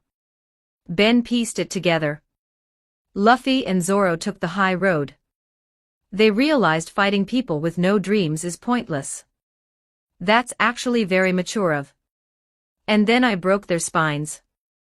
Nami shrieked. Ben blinked. "Come again?" Zoro smirked, a rare expression of genuine amusement mixed with fear. "We didn't fight back. But once we walked out." Nami went back in. Flashback, 10 minutes ago. The bar was filled with raucous laughter. Bellamy, the hyena, was howling, wiping tears from his eyes. His crew was jeering at the retreating backs of coward Luffy and chicken Zoro. A Sky Island. "Can you believe those idiots?" Bellamy sneered, kicking a broken bottle. "Pirates who dream. What a joke. The One Piece. A fantasy for children. I should have killed them just to clean the gene pool." The doors of the bar swung open. It wasn't Luffy. It wasn't Zoro. It was the orange-haired navigator. Bellamy smirked. "Came back for a kiss, sweetheart. Or did you want to join a real crew?" Nami looked up. Her eyes were not the eyes of a navigator. They were the eyes of a predator. "You can insult me," Nami said, her voice dropping to a low growl that vibrated the glasses on the tables. "You can spill drinks on my clothes. You can even beat up my idiot captain because he promised not to fight." She took a step forward. The air pressure in the room dropped. Sparks began to dance along her skin. "But nobody laughs at our dreams." Bellamy laughed. "Ooh, scary. What are you gonna do, little girl? Map me to death?" He launched himself at her, his legs transforming into springs. Spring hopper. He moved fast, too fast for a normal human to track. He was a supersonic bullet bouncing off the walls, aiming to take her head off. Nami didn't move. She didn't flinch. Her pupils constricted into vertical slits, the eyes of a leopard. In a fraction of a second, the super soldier serum and the animal traits engaged. Her perception slowed time to a crawl. Bellamy looked like he was moving through molasses. She raised her hand. It wasn't just a hand, it was a claw wreathed in high-voltage electricity. Bellamy's face collided with Nami's palm. The impact created a shockwave that shattered every window in the bar. The electricity discharged instantly, frying Bellamy's nervous system. Thunder. Claw. Bellamy was blasted backward, crashing through 3 tables and embedding himself in the back wall. He twitched once, smoke rising from his chest, and then went limp. The room went silent. The other pirates stared, their jaws on the floor. Nami glared at them. She spread her arms and massive, spectral wings of an albatross seemed to manifest in the wind pressure around her. Anyone else have an opinion on Sky Island? She roared. Big Knife Sarquis tried to draw his kukri. Nami was there in a blur of motion, leopard speed. She kicked him in the chest with enough force to dent steel. Thunder lance, tempo. A bolt of lightning struck through the roof, incinerating the rest of the crew where they stood. Nami stood amidst the unconscious, smoking bodies of the Bellamy pirates. She adjusted her hair, stepped over Bellamy's body, and walked out. Ben stared at Nami. His mouth was slightly open. So, Ben clarified. Luffy and Zoro practiced pacifism to prove a philosophical point about dreams, and you just went in there and committed a massacre. They deserved it, Nami huffed, crossing her arms. I held back. I didn't kill them. They just have extensive nerve damage and complex fractures. They'll live. She looks scary, Ben, Chopper whispered, hiding behind Ben's leg. I think I'm in love, Sanji swooned, twirling onto the deck. Nami Swan defending our honor with such violence. Oh, the passion. Luffy laughed, wincing as the salt from the seawater stung his cuts. Shishishi. Nami is strong. I didn't even have to do anything. You're hopeless, Nami sighed, her anger finally draining away as she looked at her battered captain. She grabbed a towel and started wiping his face aggressively. Next time, just hit them, okay? I hate seeing you like this. But I promised. Luffy grinned. You're an idiot, she muttered, but there was affection in her voice. Suddenly, a pair of arms sprouted from the deck railing. Everyone jumped except Ben and Luffy. Robin. Luffy cheered. Nico Robin climbed onto the deck, looking elegant as always. I see you've had an eventful afternoon, Robin smiled, glancing at the bruised trio.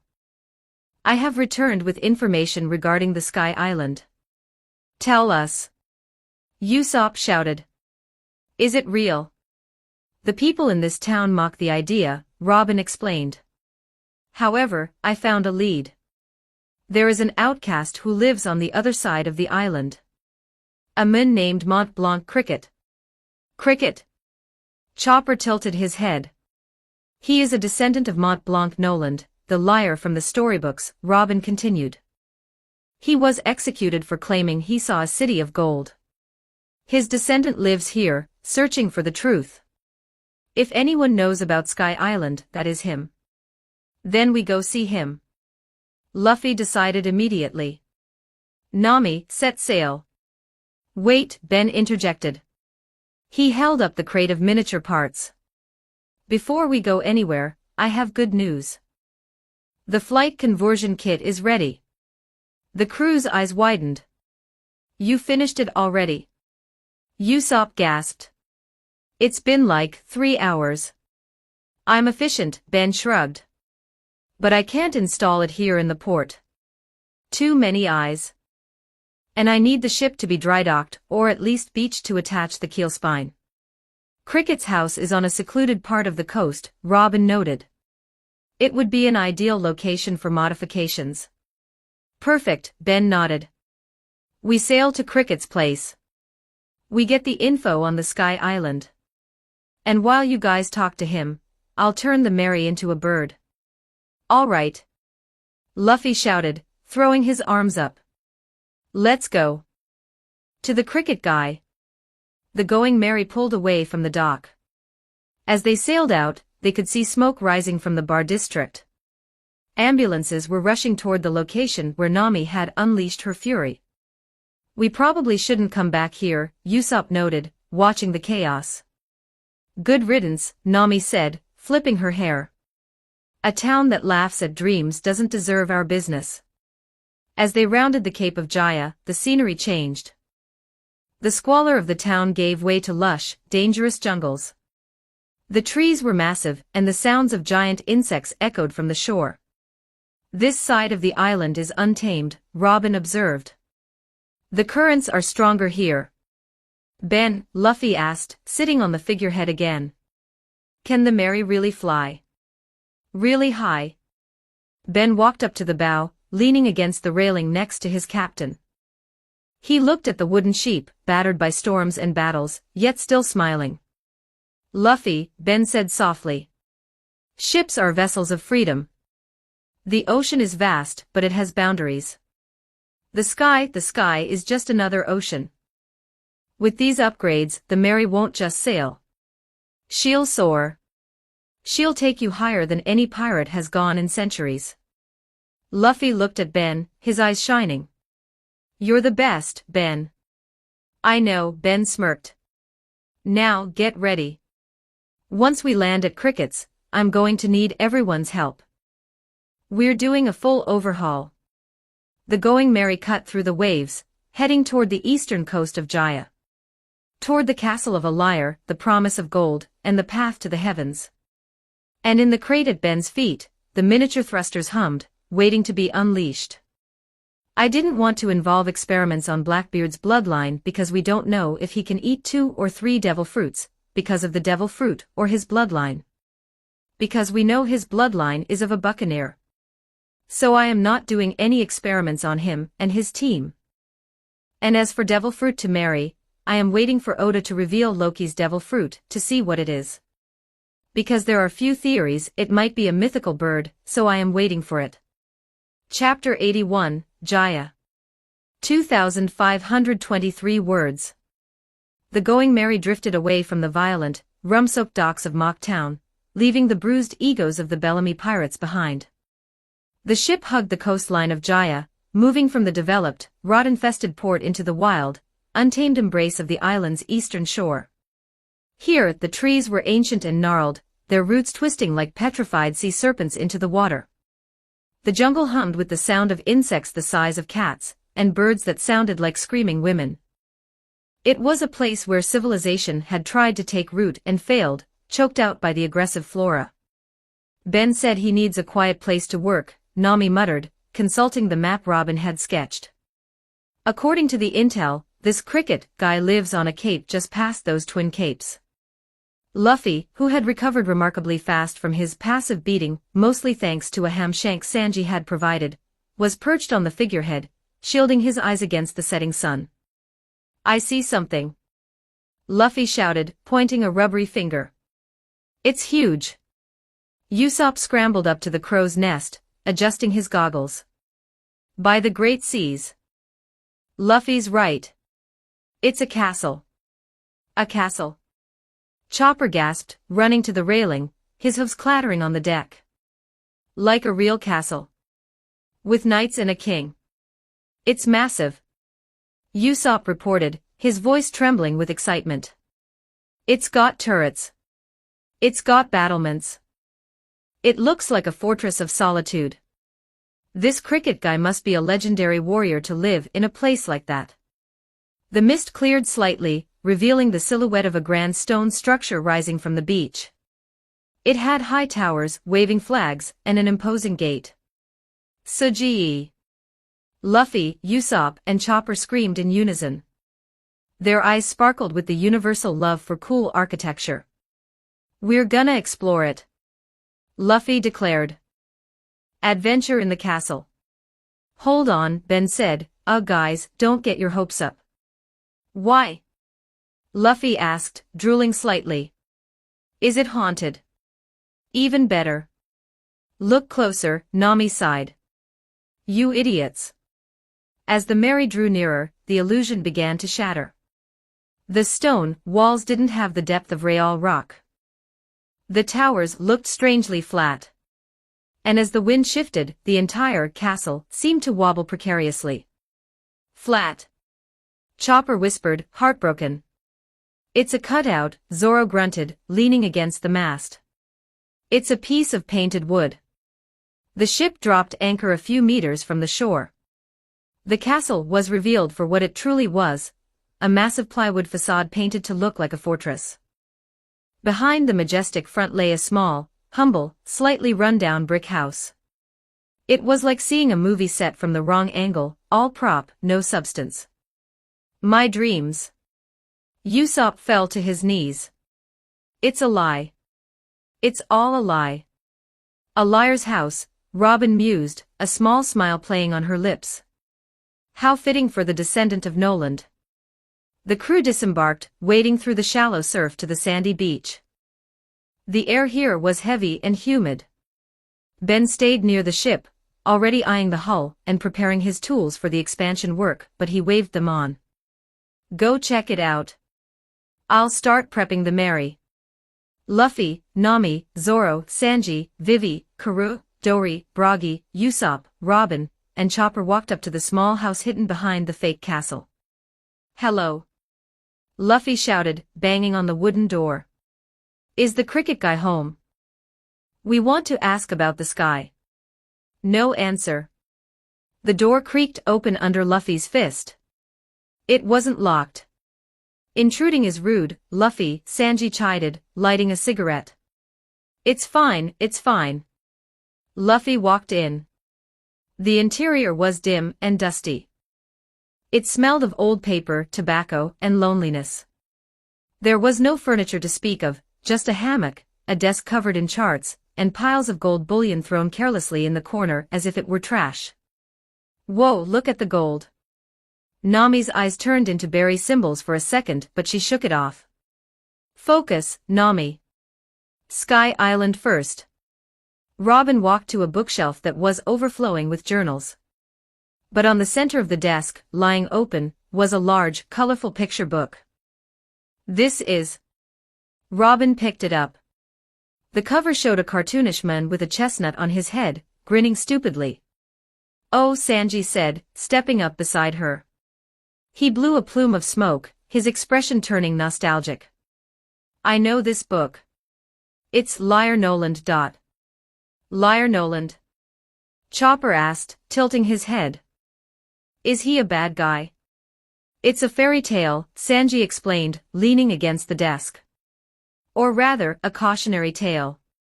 Everyone born in the North Blue knows it. I heard it 1,000 times when I was a kid. Read it to us. Luffy demanded, sitting cross-legged on the floor. Sanji sighed, picked up the book, and began to read, his voice taking on a storytelling cadence. Once upon a time, there was a man named Mont Blanc Noland. He was an explorer who traveled the great seas. One day, he returned from his voyages and told the king a magnificent story. Sanji turned the page, showing a picture of Noland gesturing wildly to a skeptical king.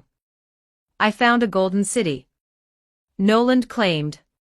A city where the bell towers are made of gold and jewels line the streets. It is a paradise of wealth across the sea. The king, greedy for treasure, took 2,000 soldiers and sailed with Noland to find this paradise. They braved storms and monsters. But when they finally arrived at the island Noland spoke of, Sanji paused for dramatic effect. The crew leaned in. There was nothing. Just a dense jungle. The king was furious. You have made a fool of me, he roared. Noland was arrested and sentenced to death for his deception. But even as the executioner's blade fell, Noland cried out. Sanji pointed to the illustration of Noland crying on the scaffold. It was there. The city of gold sank into the ocean. I am not lying. But nobody believed him, Sanji finished, closing the book. And so, Noland died a liar. And to this day in the North Blue, when a child tells a lie, we say, "Don't be a Noland. He is the greatest liar in history." The room was silent. "That's kinda sad," Usopp muttered. "To die screaming the truth, and no one believing you." "But he was lying, right?" Nami asked. "If the king went there and saw nothing?" "Who knows?" Robin said softly. "History is often written by the victors, or in this case, the survivors. But this man, if he is Nolan's descendant, living here in this mock castle, he's carrying the weight of that lie," Zoro finished. "Trying to prove a dead man right. The man from the depths." Splash. A loud sound from outside broke the somber mood. It sounded like a whale breaching. Something came out of the water. Vivi said. The crew ran out of the house. On the beach, a figure was emerging from the ocean. He was a hulking man, shirtless, with a muscular build that spoke of years of hard labor. But the most striking feature was his head. He had a chestnut-shaped growth on top of his skull, exactly like the cartoon Noland in the picture book. "Ha!" The man wheezed, dropping the net. He looked up and saw the straw hat standing in front of his house. His eyes narrowed. A vein popped on his forehead. "More of them." The man growled, his voice raspy. "You rats came to steal the golds, didn't you?" "Wait, we just want to talk," Nami shouted, raising her hands. "I don't talk to thieves." The man Mont Blanc Cricket lunged. Despite his exhaustion, he moved with the speed of a seasoned fighter. He aimed a kick at Sanji, who blocked it with his shin. "He's heavy," Sanji noted, surprised by the weight behind the blow. "But he's sluggish." "Get out." "House." Cricket roared. He swung a fist at Luffy. Luffy sidestepped easily. "Hey, Chestnut Ossen. We aren't thieves. We're pirates." "Same thing," Cricket yelled. He prepared for another attack, his chest heaving violently. "I won't let you mock me." Suddenly, Cricket's eyes rolled back in his head. He clutched his chest, a gurgling sound escaping his throat. "Gah!" He collapsed face first into the sand, twitching. "Ossen." Luffy poked him. He stopped moving. Usopp panicked. "Did we kill him with our aura?" "Idiot." Chopper ran forward, activating his scope. He placed a hoof on Cricket's neck and listened to his breathing. His pulse is irregular. His breathing is shallow. And look at his skin, nitrogen bubbles are forming in his capillaries. "What is it?" Nami asked, worried. "Decompression sickness." Chopper diagnosed instantly. "The bends." He dove too deep and came up too fast. "If we don't treat him, the nitrogen in his blood will kill him." "Do it, doctor," Zoro ordered. "I need to stabilize him. Bring him inside. I need hot water and blankets. Don't shake him." Sanji and Zoro carefully lifted the unconscious giant and carried him into the house. Chopper went into full doctor mode, barking orders, mixing herbs, and regulating the man's temperature. Ben, who had been watching from the Mary, walked up the beach. "Caisson disease," he noted, looking at the man. "He's been doing this for years. His body is a wreck. He's diving deeper than a human should without a pressurized suit." An hour passed. The sun had fully set, casting long shadows over the fake castle. Inside the house, Cricket's breathing had stabilized. Chopper wiped sweat from his brow. "He's going to be okay. He just needs rest. He's pushing himself too hard." "Why does he do it?" Nami wondered, looking at the piles of gold in the corner. "He has the gold. Why keep diving?" "Maybe he's not looking for gold," Robin suggested. Suddenly, a cacophony of noise erupted from the sea. Horns blared. Drums beat. and a sound that could only be described as monkey screeching echoed through the night. "We're here. Did you find the city of gold today, boss?" The Straw Hats ran outside. Two massive ships were approaching the shore. One was the Victory Hunter they had seen earlier, captained by Messira. The other was a ship that looked like a floating jungle, captained by an even stranger individual. "It's the monkey guy from before." Luffy pointed. Messira leaped off his ship, landing on the beach with a thud. Beside him landed another man, or was he a monkey, with long green hair that dragged on the ground and a sonar dish apparatus in his hands. This was Shuju, the Sonar King. "Boss Cricket!" Messira shouted, marching toward the house. "We brought dinner. Bananas and—" "Hey!" Messira froze. He saw Luffy. He saw Zoro. He saw the Straw Hat crew standing in front of Cricket's door. Then, he looked past them and saw Cricket lying motionless on the bed inside. Messira's eyes popped out of his head. Shuju's jaw hit the sand. "Buzz!" Messira and Shuju screamed in unison, a sound so loud it knocked the leaves off the nearby trees. "They killed him!" Messira wailed, tears streaming down his face like waterfalls. "They killed the boss. Oh, the humanity! Curse you, pirates!" Shuju roared, activating his sonar microphone. "You murdered our best friend. Prepare to have your eardrums exploded." "Wait, you idiots!" Nami yelled. "He's not dead. He's sleeping. Don't lie to me." Messira sobbed. "I can see the light leaving his body. Don't go into the light. The bananas aren't ripe yet." Messira charged, winding up a massive punch. "Monkey punch!" Luffy sighed. He stepped forward, caught Messira's giant fist with one hand, and stopped him dead in his tracks. "Sleeping," Luffy said firmly. "Chopper fixed him. If you wake him up, I'll kick your ass." Messira blinked. He looked at Luffy. He looked at Cricket, who was snoring softly. "Snoring?" Messira whispered. "Yes," Chopper squeaked, stepping out with a stethoscope. "He had the bends. I treated him. He needs rest. Please be quiet." Messira and Shuju looked at each other. The rage vanished instantly, replaced by blubbering gratitude. "Thank you." Messira grabbed Chopper and hugged him, nearly crushing the reindeer. "You saved the boss. You are a good raccoon dog." "I'm a reindeer," Chopper yelled, though he was blushing. "And your compliments don't make me happy, you jerk." He he he. So, Shuju wiped his nose. "You guys are friends?" "We just met," Usopp said, relaxing his slingshot. "But we helped him." "Then you are friends of the Tsuruyama Alliance," Messira declared, striking a pose. "We are the disciples of Mont Blanc Cricket. We help him search for the romance of the sea." The commotion finally roused the men inside. Cricket groaned, sitting up and clutching his head. "So noisy," he grumbled. He looked around, his vision clearing.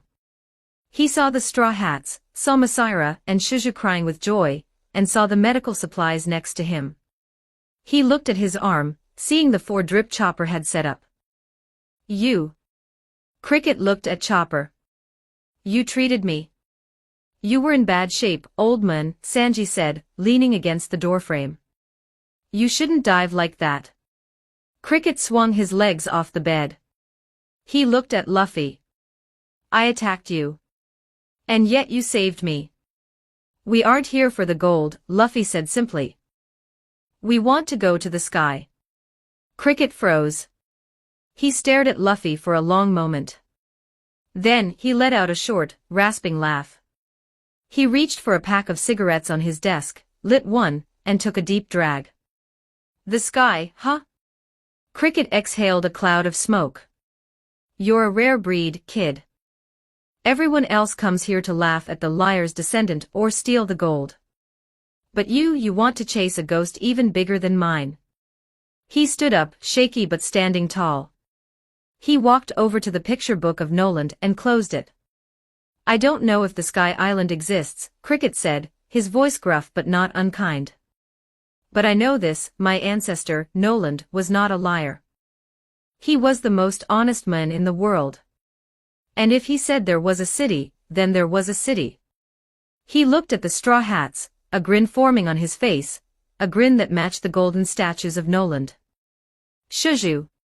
Cricket barked. Yes, boss. Bring out the good booze. Tonight, we drink with these idiots. And tomorrow, we help them with anything we can. Yeha. As the celebration began, Ben watched from the deck of the Mary. He held a glowing blue crystal in his hand, the core of the flight system. Looks like they made friends, Ben smiled. Time to get to work. He turned back to the ship, the sound of laughter and monkey screeches echoing into the jungle night. The stage was set. The ship would be ready.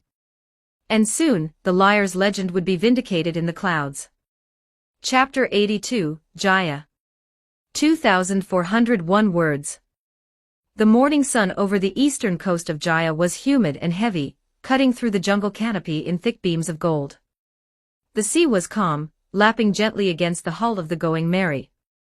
Ben stood on the sandy beach, finishing his coffee. He looked at the ship, then at the spot of cleared land further up the beach, where he had set up his temporary workshop. All right, Ben cracked his neck. Let's move her to the garage. Cricket, who was smoking a cigarette nearby, looked confused. Move her? You mean drag her? We'll need the Giants and the Salvage King's pulleys for that.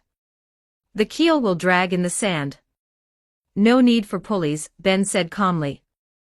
I prefer a more direct approach. Ben extended his right hand toward the ship. His eyes glowed with a faint, regal purple light.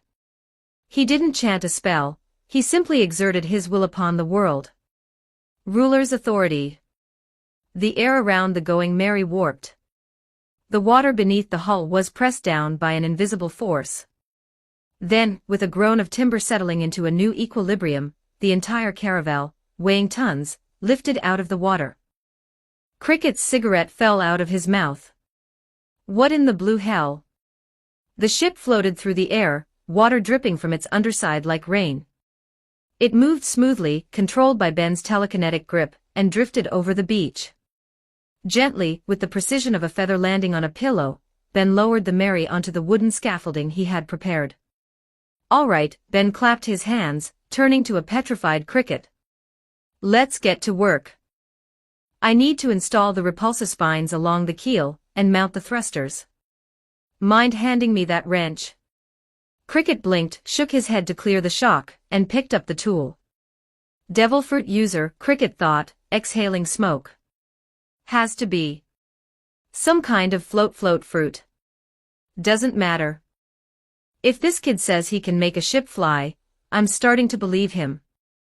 While Ben and Cricket began the surgical operation on the ship's hull, the rest of the Alliance was engaging in their usual chaotic routine. On the beach, a strange game of tag was taking place. The participants were a rubberman, a reindeer, a long-nosed sniper, a super spot-billed duck, 2 giants from Elbath, and 2 monkeymen salvagers. I'm gonna get you. Luffy roared, his arms stretching 50 feet to snatch Masira. The rubber monkey is fast. Masira shrieked, diving into the sand. Gababababa. Broggy laughed, the sound shaking the trees. He was sitting down, letting Chopper use his helmet as a jungle gym. Little one, you have the spirit of a warrior. I'm a doctor, not a warrior. Chopper yelled, looking delighted as he transformed into Heavy Point to wrestle with Karoo. Karoo, seeing the chaos, quacked a battle cry and charged at Usopp, who was trying to explain the concept of a Usopp hammer to Shuju. You see, Usopp lectured, holding a squeaky toy hammer. It's all about the psychological impact. You have to believe it weighs 5 tons. Fascinating. Shuju nodded, his long green hair dragging in the sand. Does it work on Sea Kings? Ah, absolutely. Usopp lied through his teeth. Meanwhile, inside the Mary's galley, which was currently tilted slightly due to the work outside, a culinary lesson was in progress. Sanji-san, Vivi asked, holding a kitchen knife with intense concentration. Is the onion supposed to be diced this fine? Sanji was vibrating. He was floating a few inches off the floor, hearts replacing his eyes. Oh, Vivi-chuan. The way you hold that knife. It is poetry. It is art. You could stab me right now, and I would thank you. Vivi giggled, used to his antics by now. Sanji-san, the onions. Ah, yes. The onions. Sanji spun around, landing gracefully. Treat the onion like a delicate flower. You must slice it with love, not aggression. Like this. He demonstrated a flurry of cuts, so fast the blade was invisible. This helps release the flavor without bruising the layers. This is essential for the soup we are making for the banquet. I see, Vivi nodded, mimicking the motion. Like this. Perfect. Sanji swooned, grabbing the counter to steady himself. You are a natural. A goddess of the kitchen. In the ship's library, the atmosphere was far more serious. The room was filled with the smell of old paper. This logbook, Nami murmured, tracing a line of faded text. It confirms the vertical current. The knock-up stream. But the timing. The timing is cyclical, Robin noted, cross-referencing with a star chart. Briss encountered it during a cumulus accumulation. Look here. She pointed to a sketch in the 200-year-old book. They mentioned the cloud ocean. The density of the clouds above Jaya is unique. It contains island cloud particles, pyrobloin ejected from volcanoes. Pyrobloin, Nami tested the word. That's what creates the solid clouds. Correct, Robin smiled. It seems Skypiea isn't just floating on air. It's floating on a sea of hardened volcanic ash. Navigating it will require more than just wind. It will require understanding a three-dimensional ocean. Nami sighed, rubbing her temples. And Ben is strapping rockets to our ship. I guess traditional navigation is going out the window anyway. Outside, the work was nearing completion. Ben held the Valkyrie thrusters, the four massive, turbine-like devices he had enlarged with his magic. Cricket, secure the bolts on the port side. Ben shouted, sliding under the hull. Got it. Cricket grunted, wrenching the bolts tight.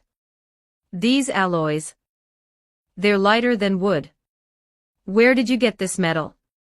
Trade secret, Ben called back, welding the connection with a spark of mana. They attached the thrusters to the underside of the Mary, hidden behind retractable wooden panels so the ship would look normal when sailing on water. By the time the sun reached its zenith, the Going Merry had evolved. It looked the same on the surface, but underneath, it was a machine capable of defying gravity. System check, Ben commanded, tapping the hull. A low hum, barely audible, vibrated through the ship. The repulsor nodes glowed soft blue for a second before fading. Everything is working perfectly, Ben, Mary chimed.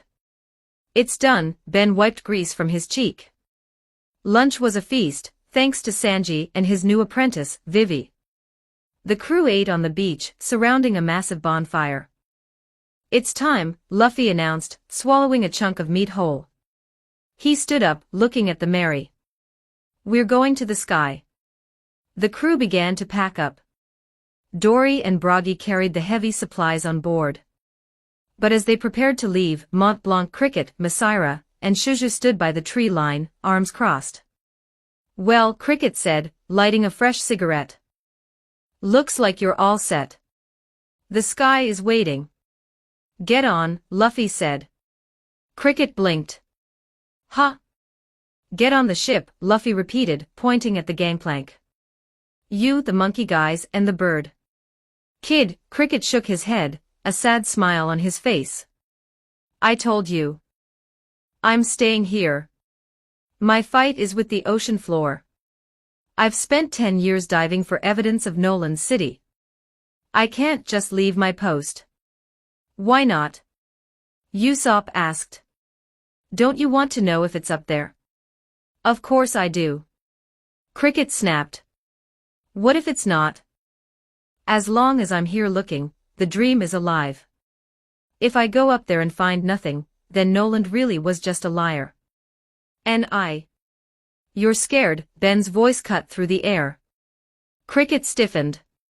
Ben walked down the gangplank, standing in front of the older man. You're scared that the answer isn't what you want. You're scared that you wasted your life. So you'd rather keep looking in the mud than look at the stars.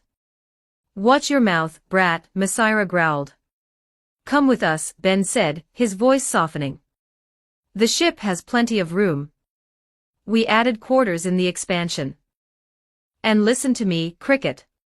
Ben leaned in. This ship moves fast. Faster than anything in this world. If we go up there and we find the city, you see it with your own eyes. You ring the bell. I can fly you back down to this exact spot in an instant. It won't hinder our journey. We can drop you off on our way to the next island. Cricket's eyes widened. You'd bring me back? I promise, Ben nodded. You aren't abandoning your post. You're just taking a field trip to the attic. Cricket looked at the ground. He looked at his hands, scarred from nitrogen bubbles and deep diving. He looked at the golden city he had failed to find underwater. Awesome!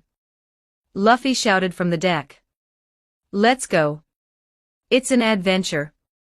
Noland wants you to see it. Cricket's lip trembled. He looked at Messira and Shuju. Boss. Messira sniffled. Let's go. We want to see the sky too. Yeah. Shuju cried. We want to see the city of gold. Cricket took a deep breath. He dropped his cigarette and stomped it out. All right, Cricket grinned, a wild, adventurous look returning to his eyes. If you insist, I guess I have to supervise you lot. Don't blame me if we fall to our deaths. Yahoo! Luffy cheered. The Tsurima Alliance boarded the Going Merry. Wait! Cricket suddenly realized something as he stepped on deck. We need a south bird. The magnetic fields in the sky are chaotic. Without a south bird to orient us, we'll get lost in the clouds. No need, Ben said, walking to the helm. What? Cricket panicked. You don't understand. In the cloud ocean, there are no landmarks. We need a magnetic constant. We have a compass, Ben tapped the side of his head. And not a magnetic one. It doesn't care about magnetic interference. It knows where down is and it knows where north is, based on the rotation of the planet. Cricket stared at Ben. What language are you speaking? The language of we aren't getting lost, Ben smiled. Trust me. The gangplank was retracted. The crew, now expanded by 3 weirdos, took their stations. Everyone, hold on to something. Ben commanded from the helm. He wasn't using the wooden wheel, he was typing on a holographic keyboard that hovered above it. Engaging Valkyrie thrusters.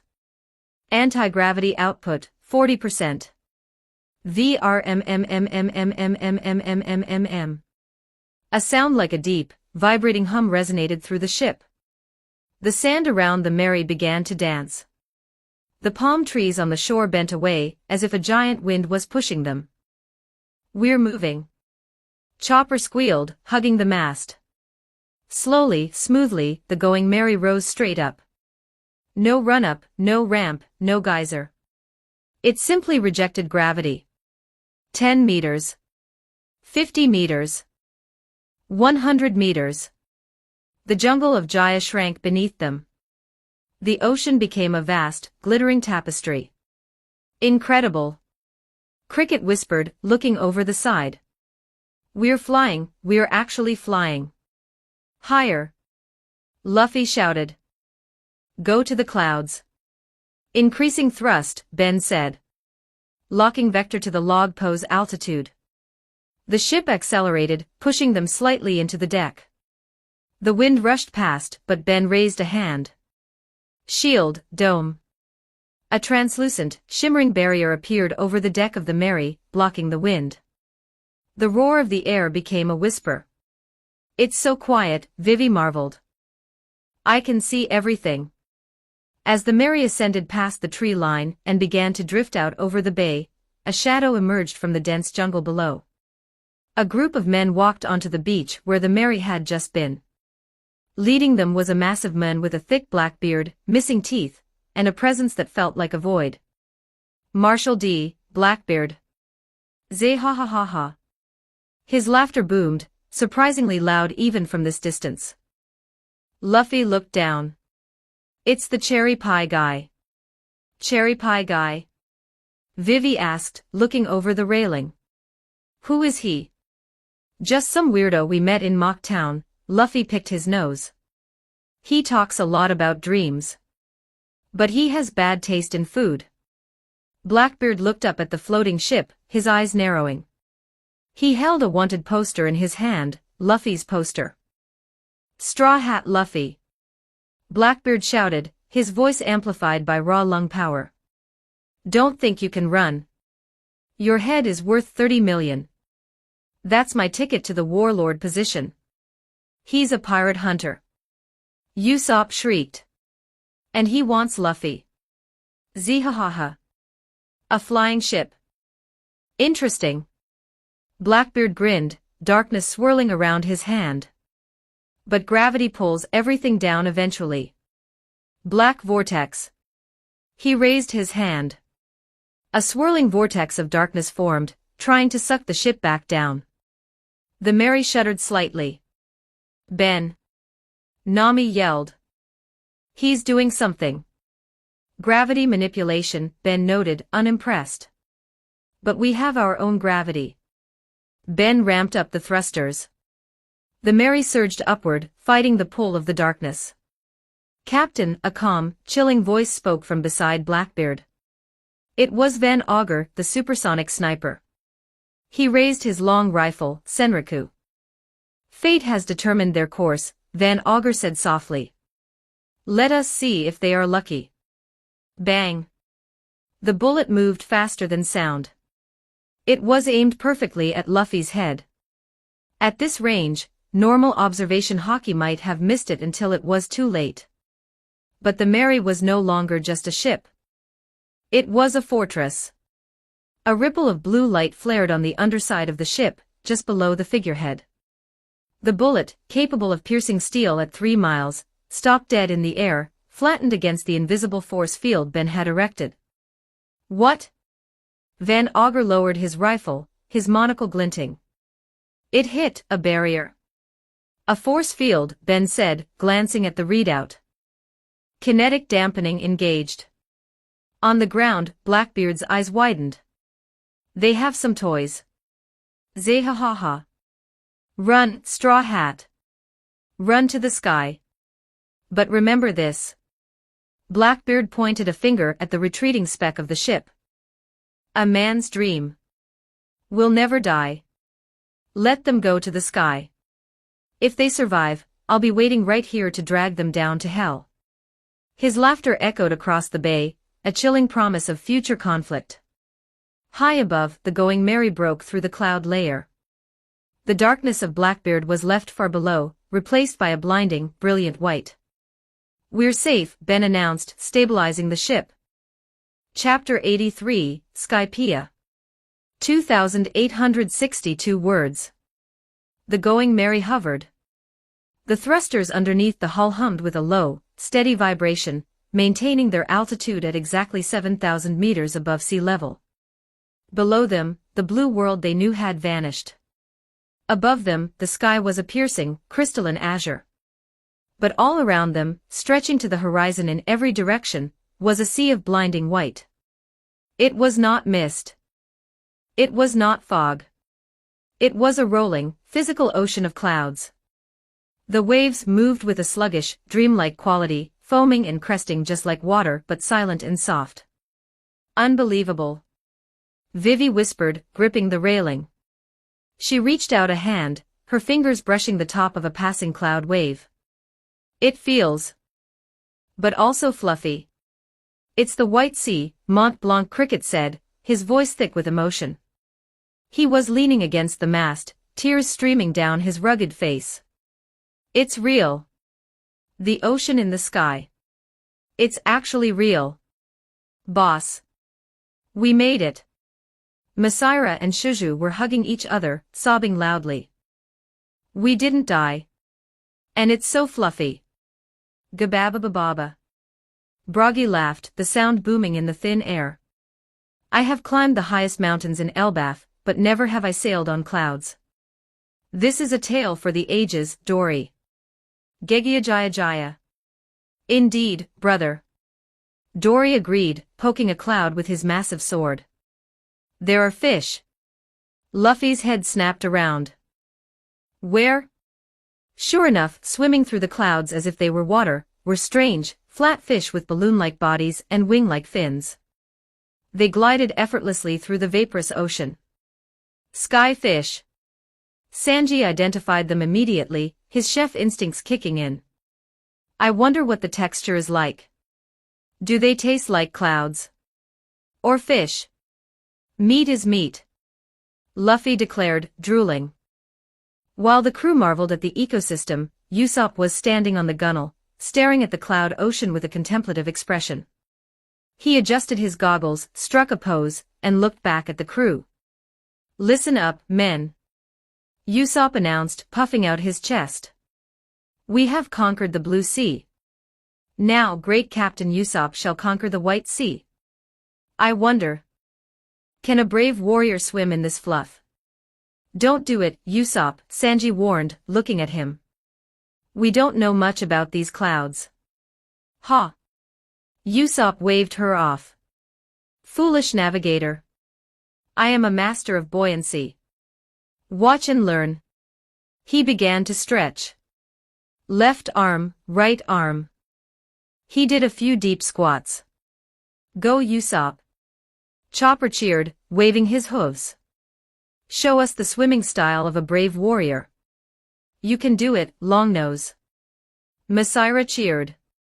Show the sky who's boss. Shuju added. Fed by the praise, Usopp's ego expanded to the size of a weather balloon. The legendary North Blue backstroke. Splash. Usopp jumped. He hit the cloud sea. Unlike water, there was no hard impact. It was like jumping into a pile of very wet cotton balls. He sank for a second, then bobbed back up to the surface. Ooh. Usopp spat out a mouthful of cloud. It's lighter than water. But I'm floating. I'm doing it. Look at me. He began to paddle. It took more effort than usual because the resistance was lower, but he was indeed moving. He switched to a butterfly stroke, kicking up sprays of white mist. Suji. Luffy's eyes sparkled. Usopp is swimming in the sky. He is truly a man of the sea. Bragi clapped. Hey, cook.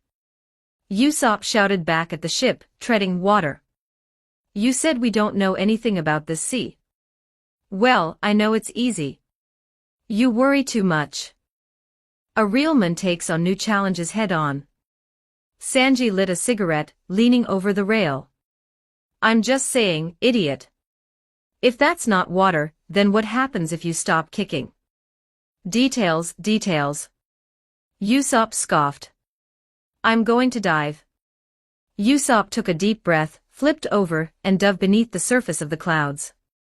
Under the surface, the world was a hazy white twilight. Usopp opened his eyes, protected by his goggles. It was hard to see, but he could make out schools of sky fish darting around him. This is amazing. Asterisk Usopp thought, kicking deeper. Asterisk I'm the first sniper to swim in the sky. I'll find a sky shell and give it to Nami, maybe she'll lower my debt. Asterisk. He kicked deeper. And deeper.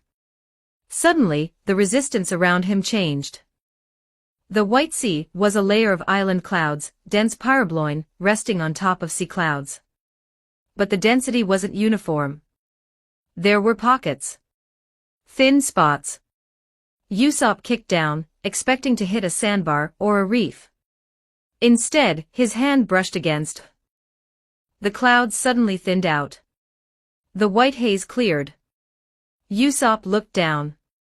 He expected to see the bottom. What he saw was the blue sea. 10,000 meters below. Tiny specks of islands. The vast, terrifying blue ocean. And between him and that ocean was absolutely nothing. No clouds. Just empty air and gravity. Asterisk.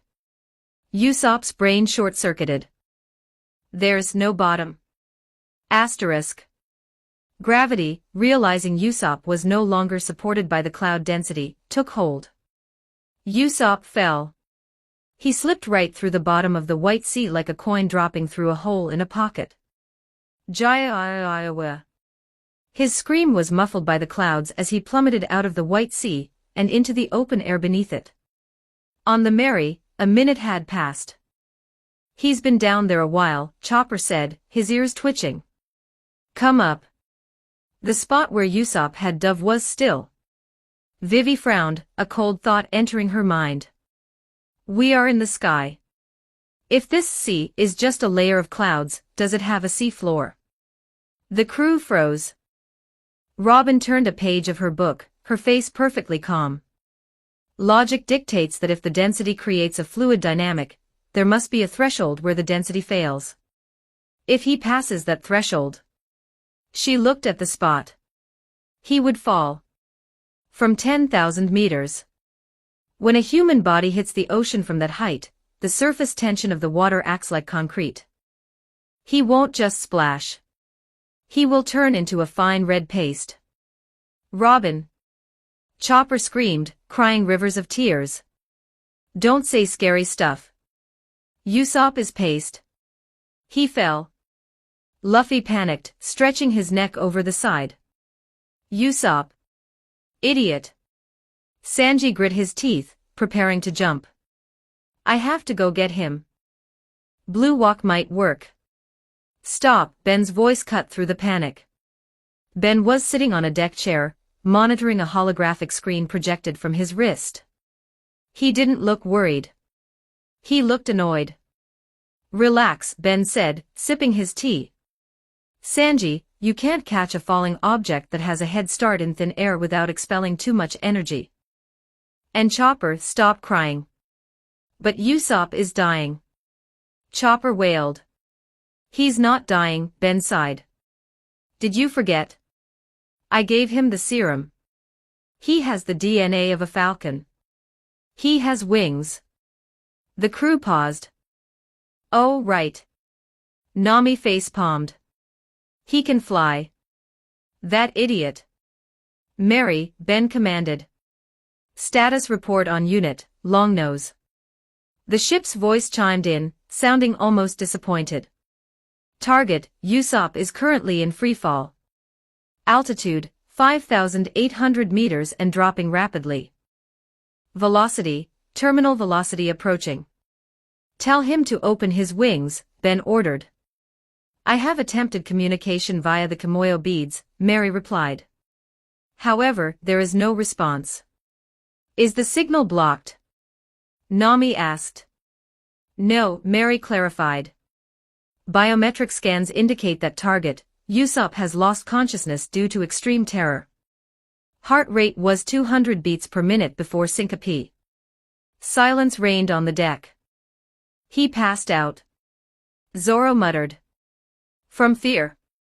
So he has wings. Sanji massaged his temples.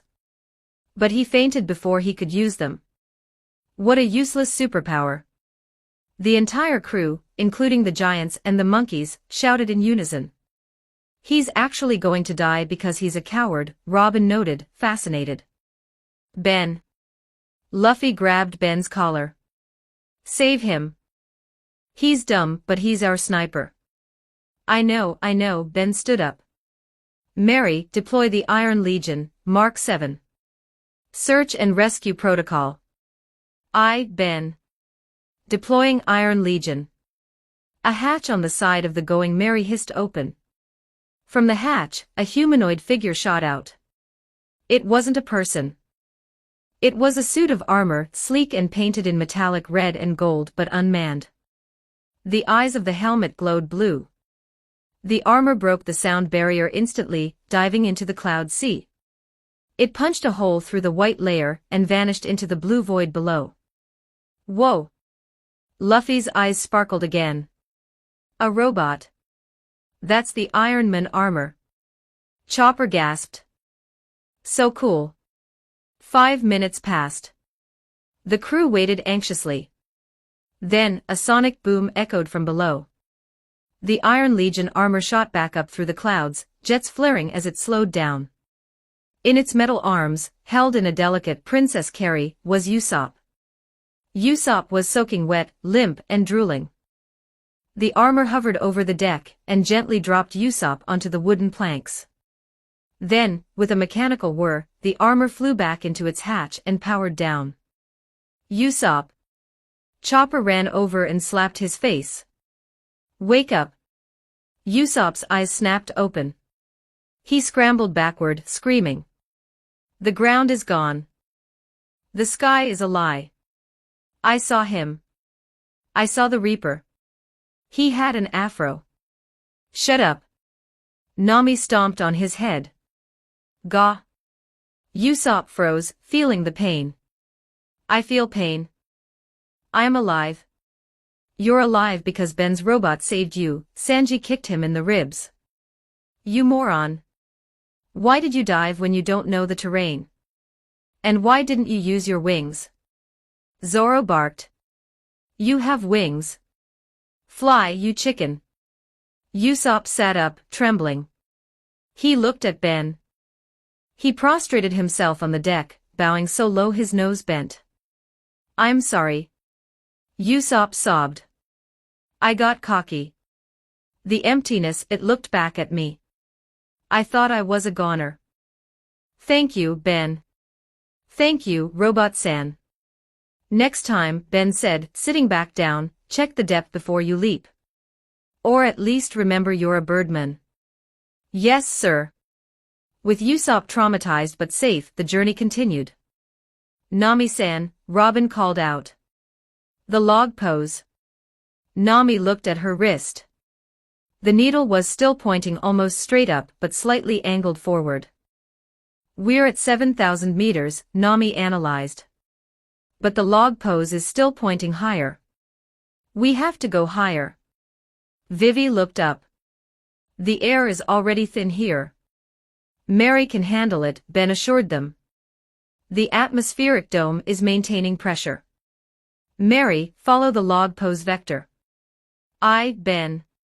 The ship began to climb again, leaving the flat expanse of the White Sea, and heading toward a massive towering formation of cumulus clouds that looked like a staircase to heaven. As they sailed, the peaceful silence was broken. A sound like a ski cutting through ice. Something is approaching, Zoro said, his hand instantly on his sword. From the starboard side. I see him. Usopp, safely tied to the mast by his own choice, shouted. A guy on a boat? No, he's skiing on the clouds. Emerging from the cloud vapor was a man. He was dark-skinned, covered in tribal tattoos, and wore a thick mask covering his face. He was riding a small, waver-like device that skimmed over the clouds without sails or paddles. This was Wiper, the berserker of the Shandia. He didn't speak. He didn't ask who they were. He simply raised a strange, bazooka-like weapon on his shoulder. Remove the intruders, the masked man muttered. A massive blast of white-hot flame erupted from the bazooka. It was a burn bazooka, powered by a breath dial. The fireball was huge, enough to engulf the entire deck of the Mary. Watch out! Luffy shouted, ready to inflate himself to block it. Hold, Ben said calmly. The fireball roared toward them. But 3 meters away from the railing, it hit an invisible wall. The fire splashed against the force field, spreading out harmlessly like water on glass. The heat didn't even reach the crew. The masked man's eyes widened behind his mask. What? He circled around, his waver moving with incredible agility. He aimed again. 3 more shots. All 3 were absorbed by the blue shimmering barrier. Impossible, Wiper hissed. Verth manipulation. This is something else. He revved his waver, accelerating to ramming speed. He pulled out a massive shield with a jagged edge, intending to slice through the ship's hull physically. He's coming in. Sanji prepared to jump. Sit down, Sanji, Ben ordered, watching the attacker with amusement. Let him try. Wiper slammed into the barrier at full speed. The sound was like a bell ringing. The waver stopped dead. Wiper was thrown forward by the inertia, slamming face first into the force field. He slid down the invisible wall like a cartoon character. Ouch, Chopper winced. Ben chuckled. He knew Wiper. He knew the Shandia's history. This attack was just a misunderstanding, a territorial defense mechanism. But watching the ferocious berserker bonk his head on a force field was objectively funny. Wiper recovered quickly, jumping back onto his waver. He stared at the ship, his breathing heavy. He realized his weapons were useless. You have strange magic, Wiper growled. But the sky is not safe for blue sea dwellers. Leave or be eliminated. We're just tourists. Luffy yelled. We want to see the Angel Island. There are no angels here, Wiper spat. Only war. He prepared another attack, pulling out a rejectile, a suicidal weapon. Ben's smile faded. Okay, that one might actually crack the shield if he uses that. Mary, prepare stun cannons. But before Ben could fire, a piercing whistle cut through the air. From above, a shadow descended. Halt, gorilla. An old man in full plate armor, carrying a lance and riding a pink, polka-dotted bird, dove from the sky. Gone fall. Wiper snarled, looking up. The old knight, Gone fall, leveled his lance. These are guests of the sky until proven otherwise. I will not let you slaughter them without cause. Wiper looked at the Mary, protected by its impregnable barrier. He looked at Gone fall. He looked at the reject dial in his hand. He knew he couldn't fight 2 unknown variables at once. TCH, Wiper scoffed. You protect them, God. Let the sky judge them. With a sharp turn, Wiper accelerated his waver and vanished into the cloud fog. The crew let out a breath they didn't know they were holding. He's gone, Nami sighed. Who was that maniac? The old knight guided his strange steed down toward the Mary. He hovered just outside the barrier. I am Gone fall, the knight announced, his voice raspy but dignified. The knight of the sky. And this is my partner, Pierre. Bird. Luffy shouted. Wait, is it a horse? A Pegasus? Pierre ate the horse fruit, Gone fall explained seriously. He is a bird that can become a horse. Pierre transformed. He turned into a lanky, awkward, pink horse with wings. He looked absolutely nothing like a majestic Pegasus. He looked like a horse that had been drawn by a drunk toddler. Ugly, Zoro bluntly stated. It's weird, Sanji agreed. I love him. Luffy declared. Ben deactivated the force field. Come aboard, knight. Thanks for the assist, though we had it covered. Gone fall landed Pierre on the deck. He looked around the ship, his eyes lingering on the metal thrusters and the glowing repulsor nodes. A flying ship, Gone fall mused. And a barrier that stops burn bazookas effortlessly.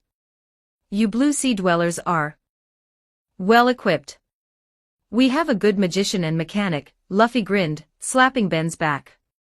I saw you were in trouble, Gone fall said, pulling a small whistle from his armor. I am a mercenary. I protect those who cannot protect themselves, for a price. Price? Nami's ears perked up. How much? 5 million extals, Gonfal said.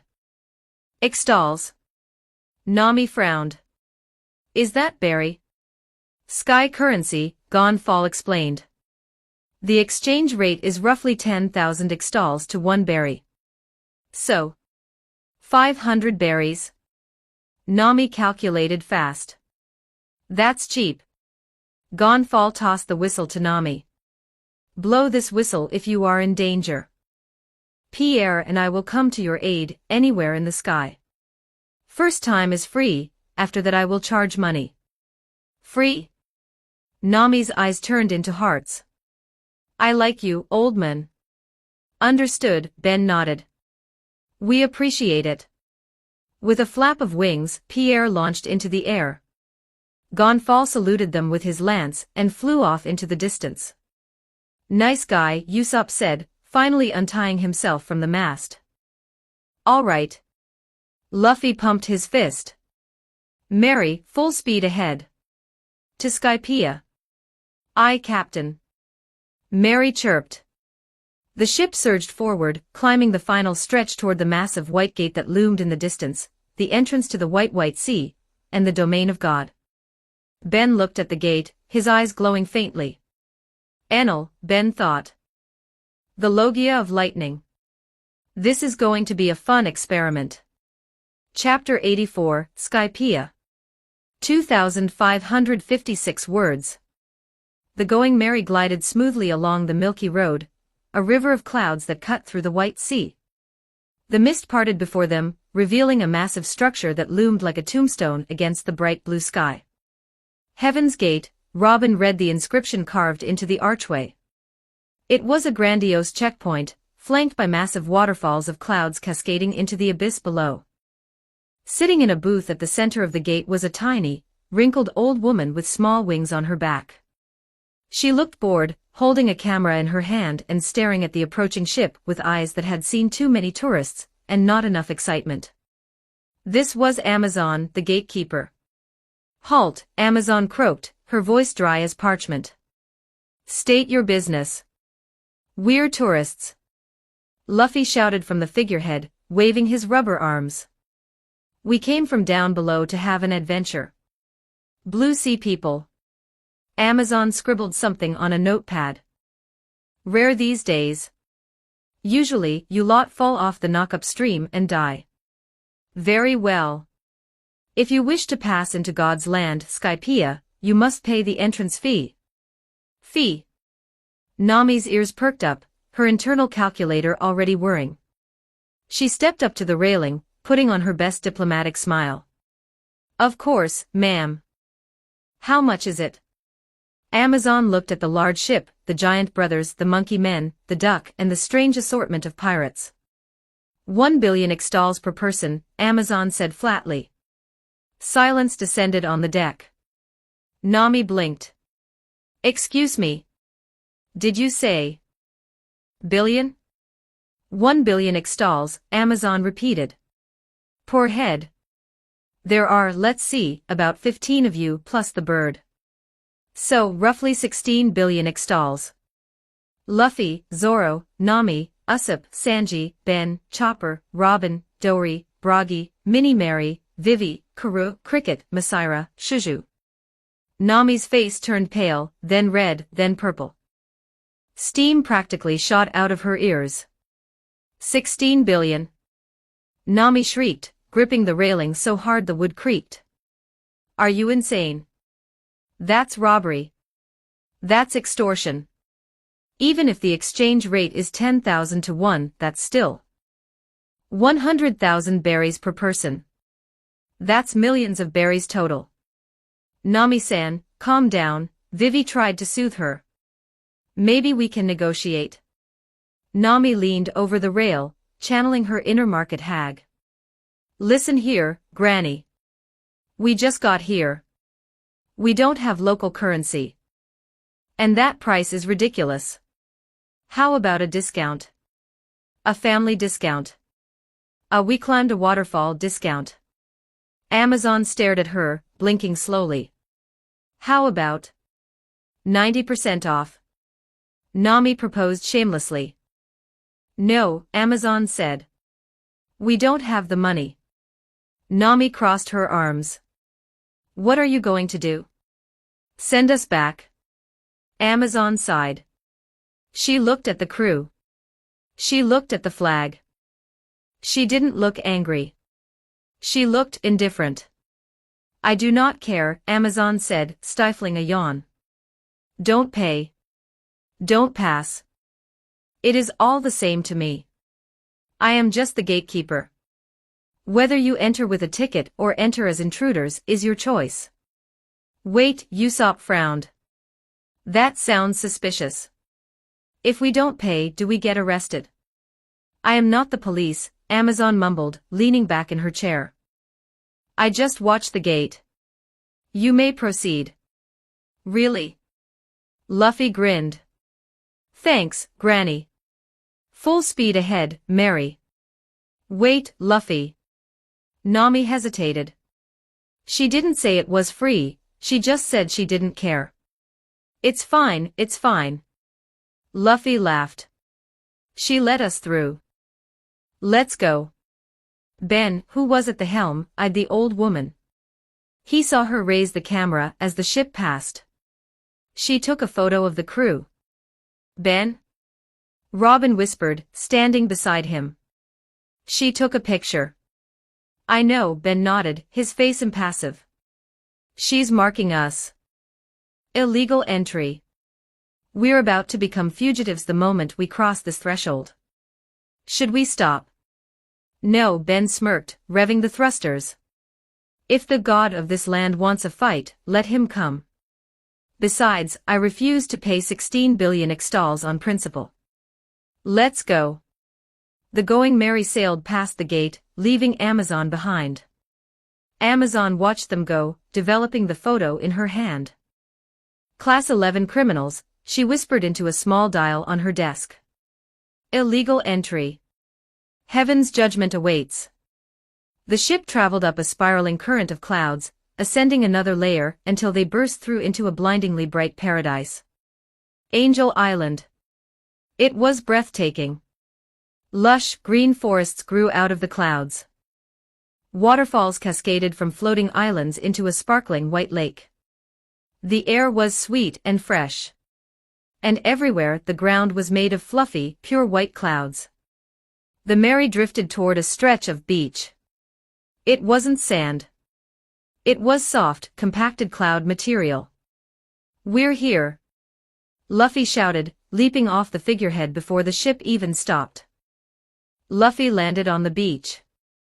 But instead of sinking or hitting hard ground, he bounced. Whoa! Luffy laughed, bouncing 5 feet into the air. It's bouncy. It's like a trampoline. Yahoo! Chopper jumped after him, bouncing around like a rubber ball. It's so soft. Quack. Karoo the duck leaped off, bouncing on his tail feathers, looking delighted.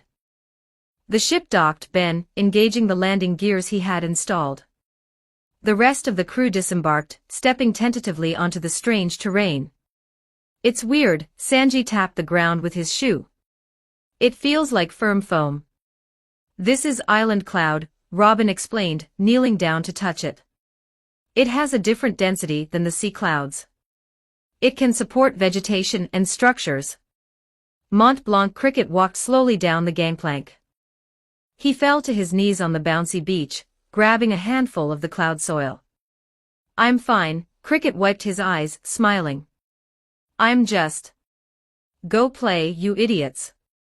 Yay. Masira and Shuju joined Luffy in the bouncing game. I'm gonna build a castle. Usopp declared, gathering armfuls of loose cloud. The great Captain Usopp's cloud fortress. While the idiot trio plus the monkeys and the duck played, Luffy wandered toward the tree line. The trees here were strange, their leaves were thicker, and the fruits were massive. Luffy spotted a gourd-like fruit hanging from a low branch. It was green and the size of a watermelon. Food. Luffy drooled.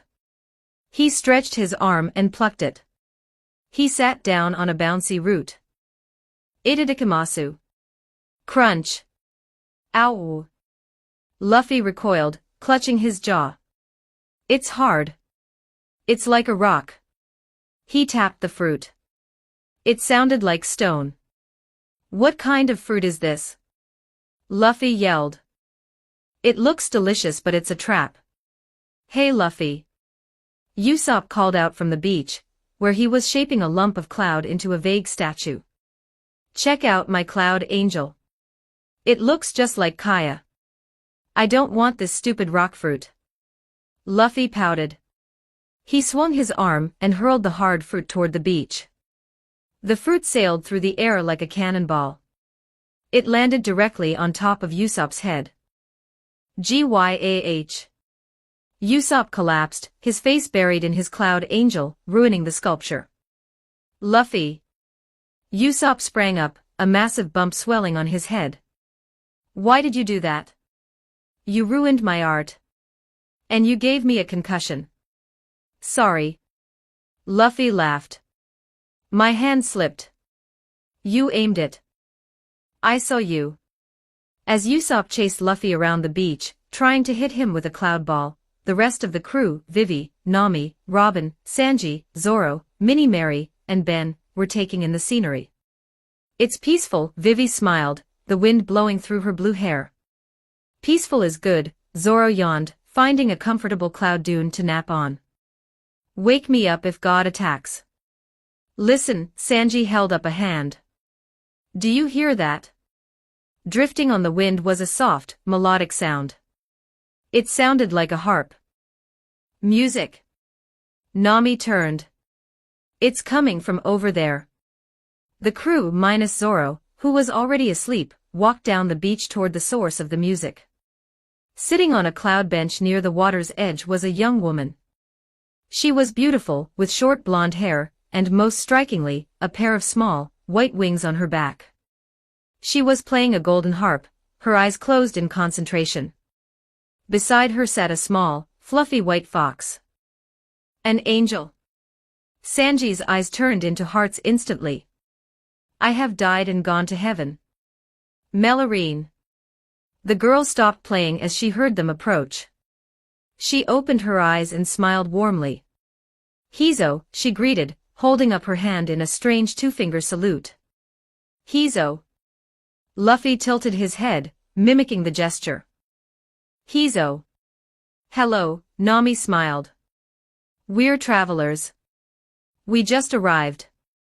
Travelers from the Blue Sea. The girl's eyes widened. Welcome to Skypiea. My name is Konis. And this is Sue. Sue, the fox barked. I'm Luffy.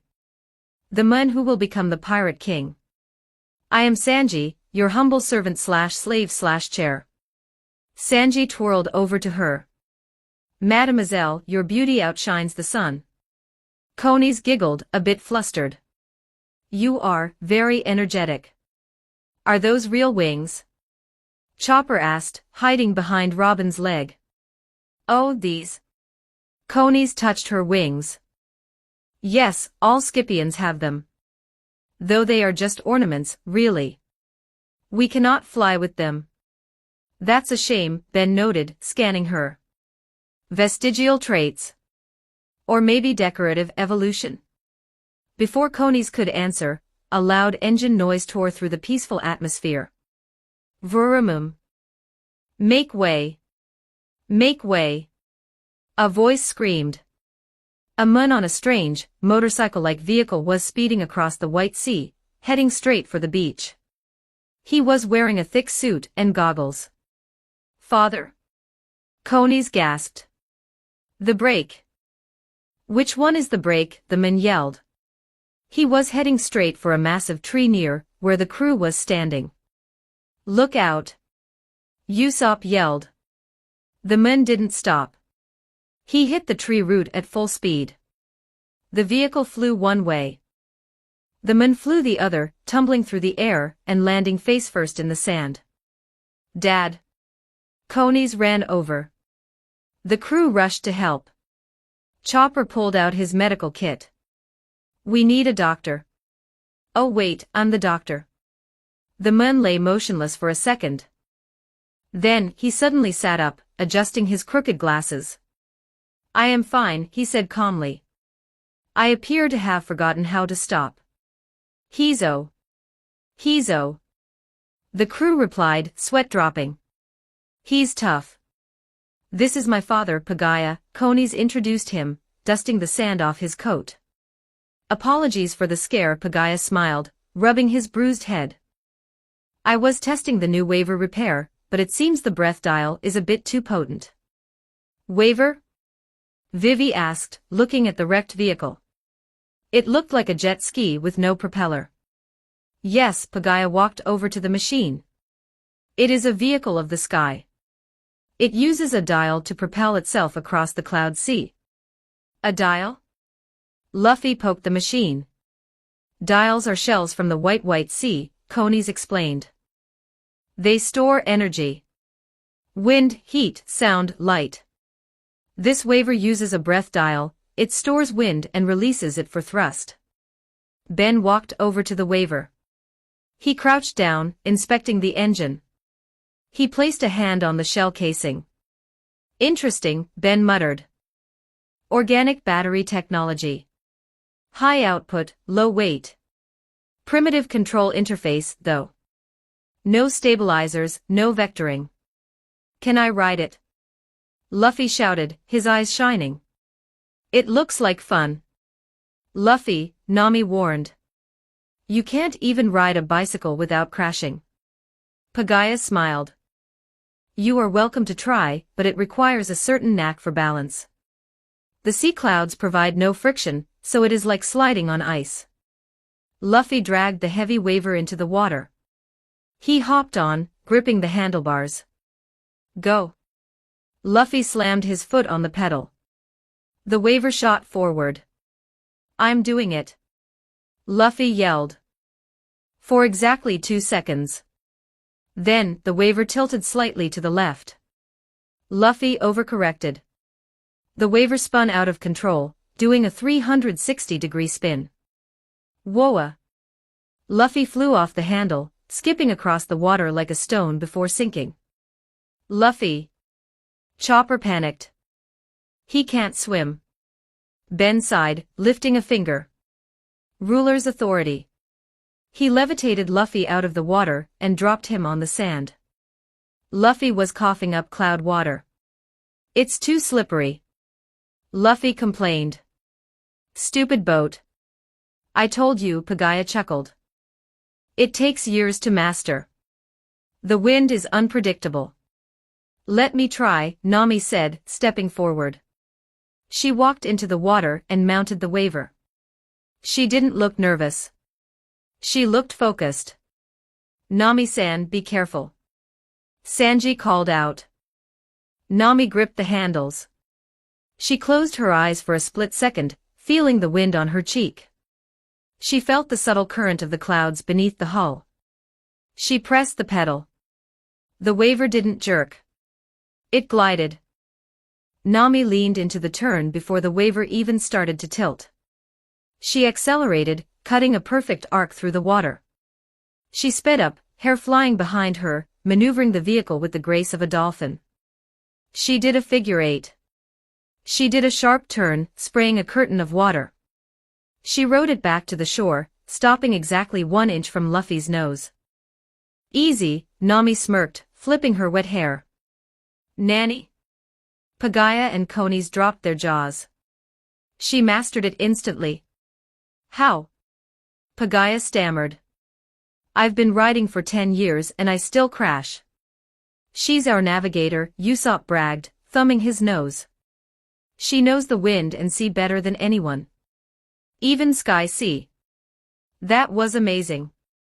Luffy looked at Nami, then at the waiver. He looked jealous. "I want to ride it too. But it hates me." Ben walked up to Luffy. He patted the rubberman on the shoulder. "Don't worry, Captain," Ben said, glancing at the waiver with a critical eye. "This design is flawed. It relies too much on the rider's weight distribution. It lacks gyroscopic stabilization." "You're a what?" Luffy picked his nose. I'll build you a better one, Ben promised. One that even you can drive. Maybe give it a steering wheel instead of handlebars. Really? Luffy beamed. A Ben special waiver? Yeah. Just give me some time. You are all very interesting people, Conies giggled. Would you like to come to our house? It's just up the lovely street. We can prepare some Sky Island cuisine, and explain more about our country. Food. Luffy, Usopp, and Sanji shouted. We would be honored, Robin smiled. However, Nami stayed on the waiver.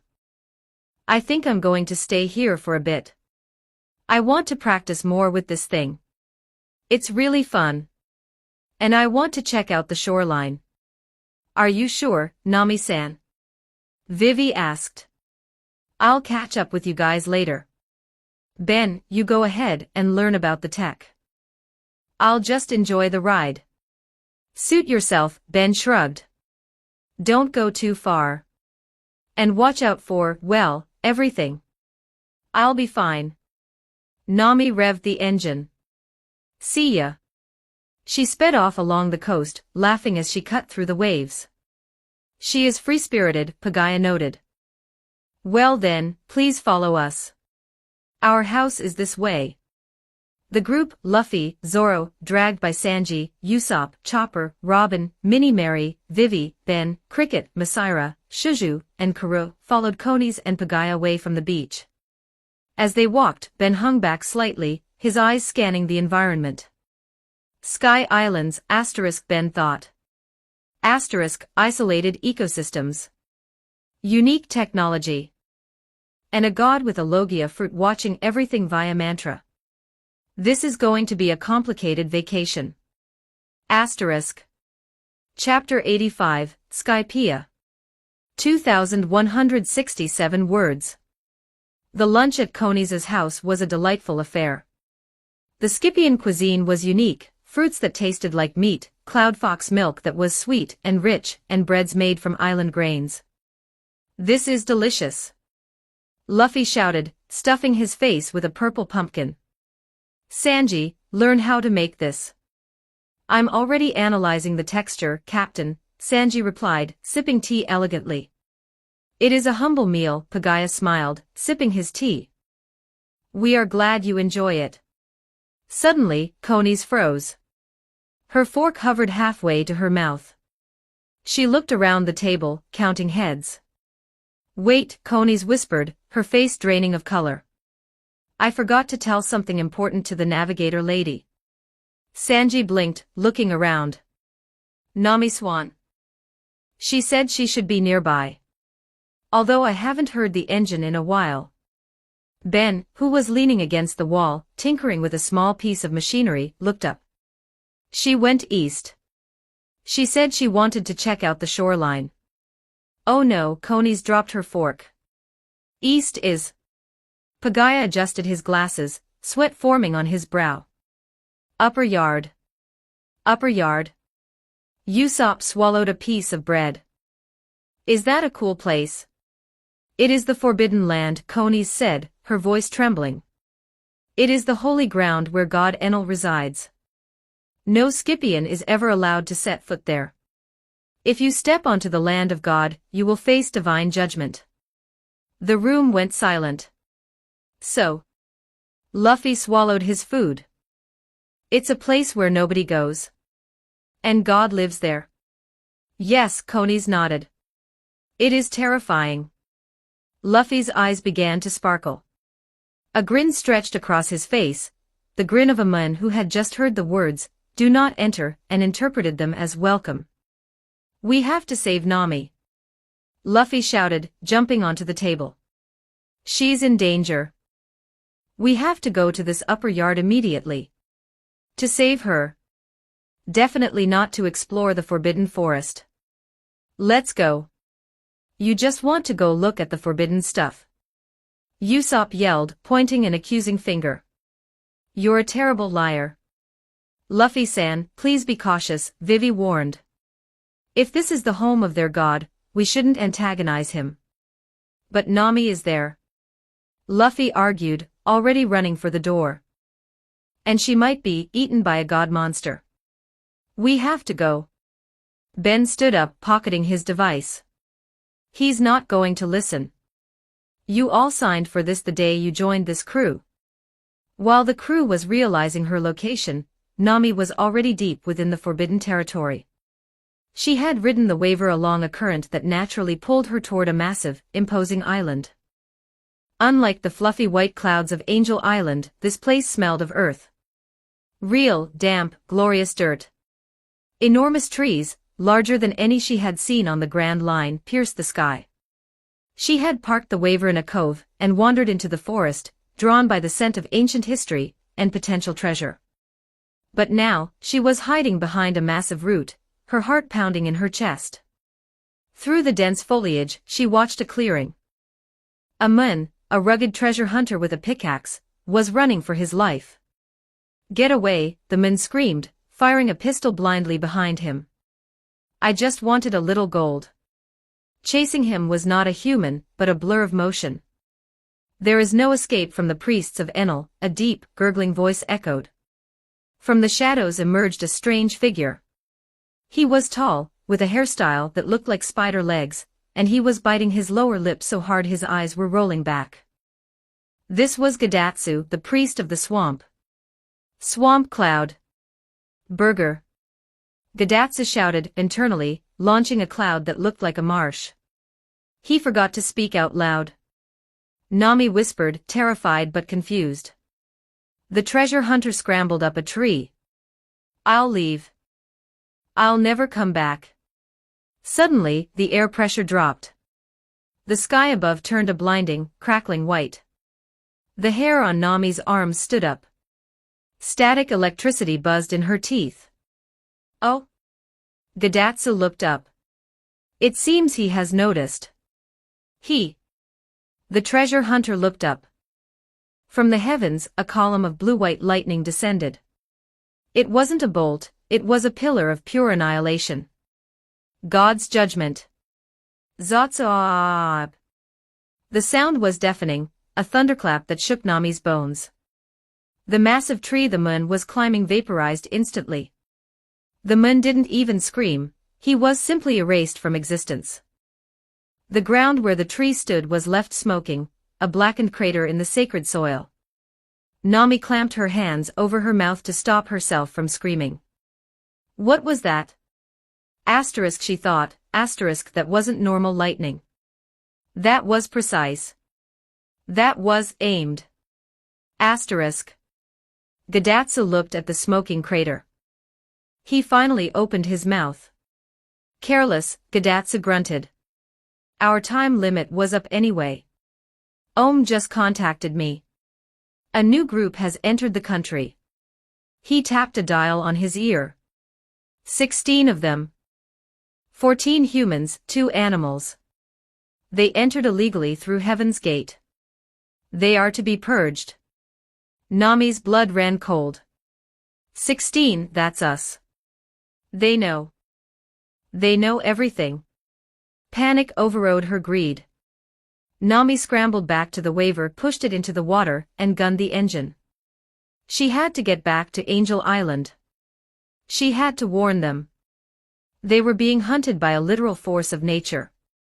Back on the beach of Angel Island, the rest of the Straw Hats were preparing to board the Mary to go find Nami. Everyone on board. Luffy ordered. Operation Adventure. I mean, rescue. Halt. A siren wailed. From the cloud forest, a strange troop of soldiers emerged.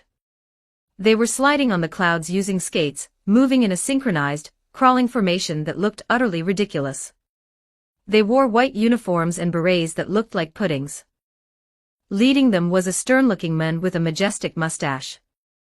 I am McKinley, captain of the White Berets, the man announced, sliding to a stop. We are the guardians of the law in Skypiea.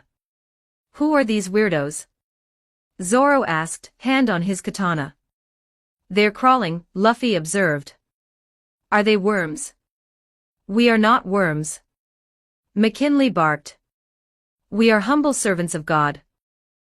We move low to the ground to show our subservience. He pulled out a scroll. You are the Blue Sea dwellers who arrived recently. We have received a report from the gatekeeper Amazon. You passed Heaven's Gate without paying the toll.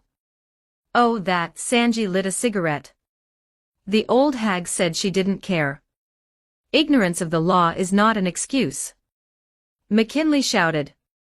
By entering without paying, you have committed the crime of illegal entry. This is a Class 11 crime. Class 11? Chopper hid behind Robin. Is that bad? It is the lowest class, McKinley sneered. However, you must now pay the penalty. The fine is 10 times the entrance fee.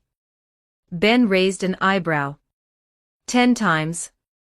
That is correct, McKinley nodded. 10 billion extals. Times 16 people. That is 160 billion extals.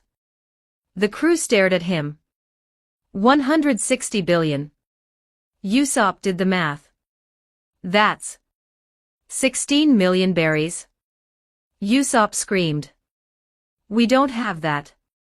Nami doesn't give money to the crew so easily. Then you are under arrest, McKinley declared. Wait, Sanji stepped forward. Can we talk about this? We didn't know. Silence. McKinley pointed a finger. Attempting to negotiate with an officer. That is obstruction of justice. Class 10 crime. What? Sanji blinked. Zoro yawned loudly. This is boring. Can I sleep? Sleeping in front of an officer. McKinley scribbled furiously. Disrespect of authority. Class 9 crime. Hey. Luffy laughed. This guy is funny. Look at his mustache. Mocking the mustache. McKinley's face turned red. Defamation of fashion. Class 8 crime. This is ridiculous, Ben sighed, leaning against a tree. There's a law for everything. Lean to tree crime. McKinley shouted at Ben. Damage to public property. Usopp was hyperventilating. Don't move. Don't breathe. Everything is a crime. Too loud. McKinley pointed at Usopp. Noise pollution. Class 7 crime. Robin smiled, amused. If we attack them, what class is that? Assault on a deity's servant, McKinley said gravely. Class 5 crime. Punishment is death by cloud drifting. Okay, Luffy picked his nose. So we just beat you up and leave. Picking your nose. McKinley shrieked. Improper hygiene in a holy zone. Class 6 crime. It was a bureaucratic nightmare. The White Berets weren't attacking, they were just aggressively listing things the crew was doing wrong. My existence is a crime. Chopper cried. Technically, yes, McKinley nodded. Being a monster is a class, well, we'll make one up. Just as McKinley was about to arrest them for thinking rebellious thoughts, the roar of an engine cut through the air. Vuramuum. Nami-san. Sanji cheered. She's back. Nami came speeding across the white sea on the waver. She looked pale, her hair disheveled, her eyes wide with terror. Guys. Nami screamed as she approached the beach. We have to leave. It's dangerous. There's a guy with lightning. He vaporized a person. We're all gonna die. She drifted the waver onto the sand, sliding to a halt in front of the crew. Nami. Luffy waved. You're just in time.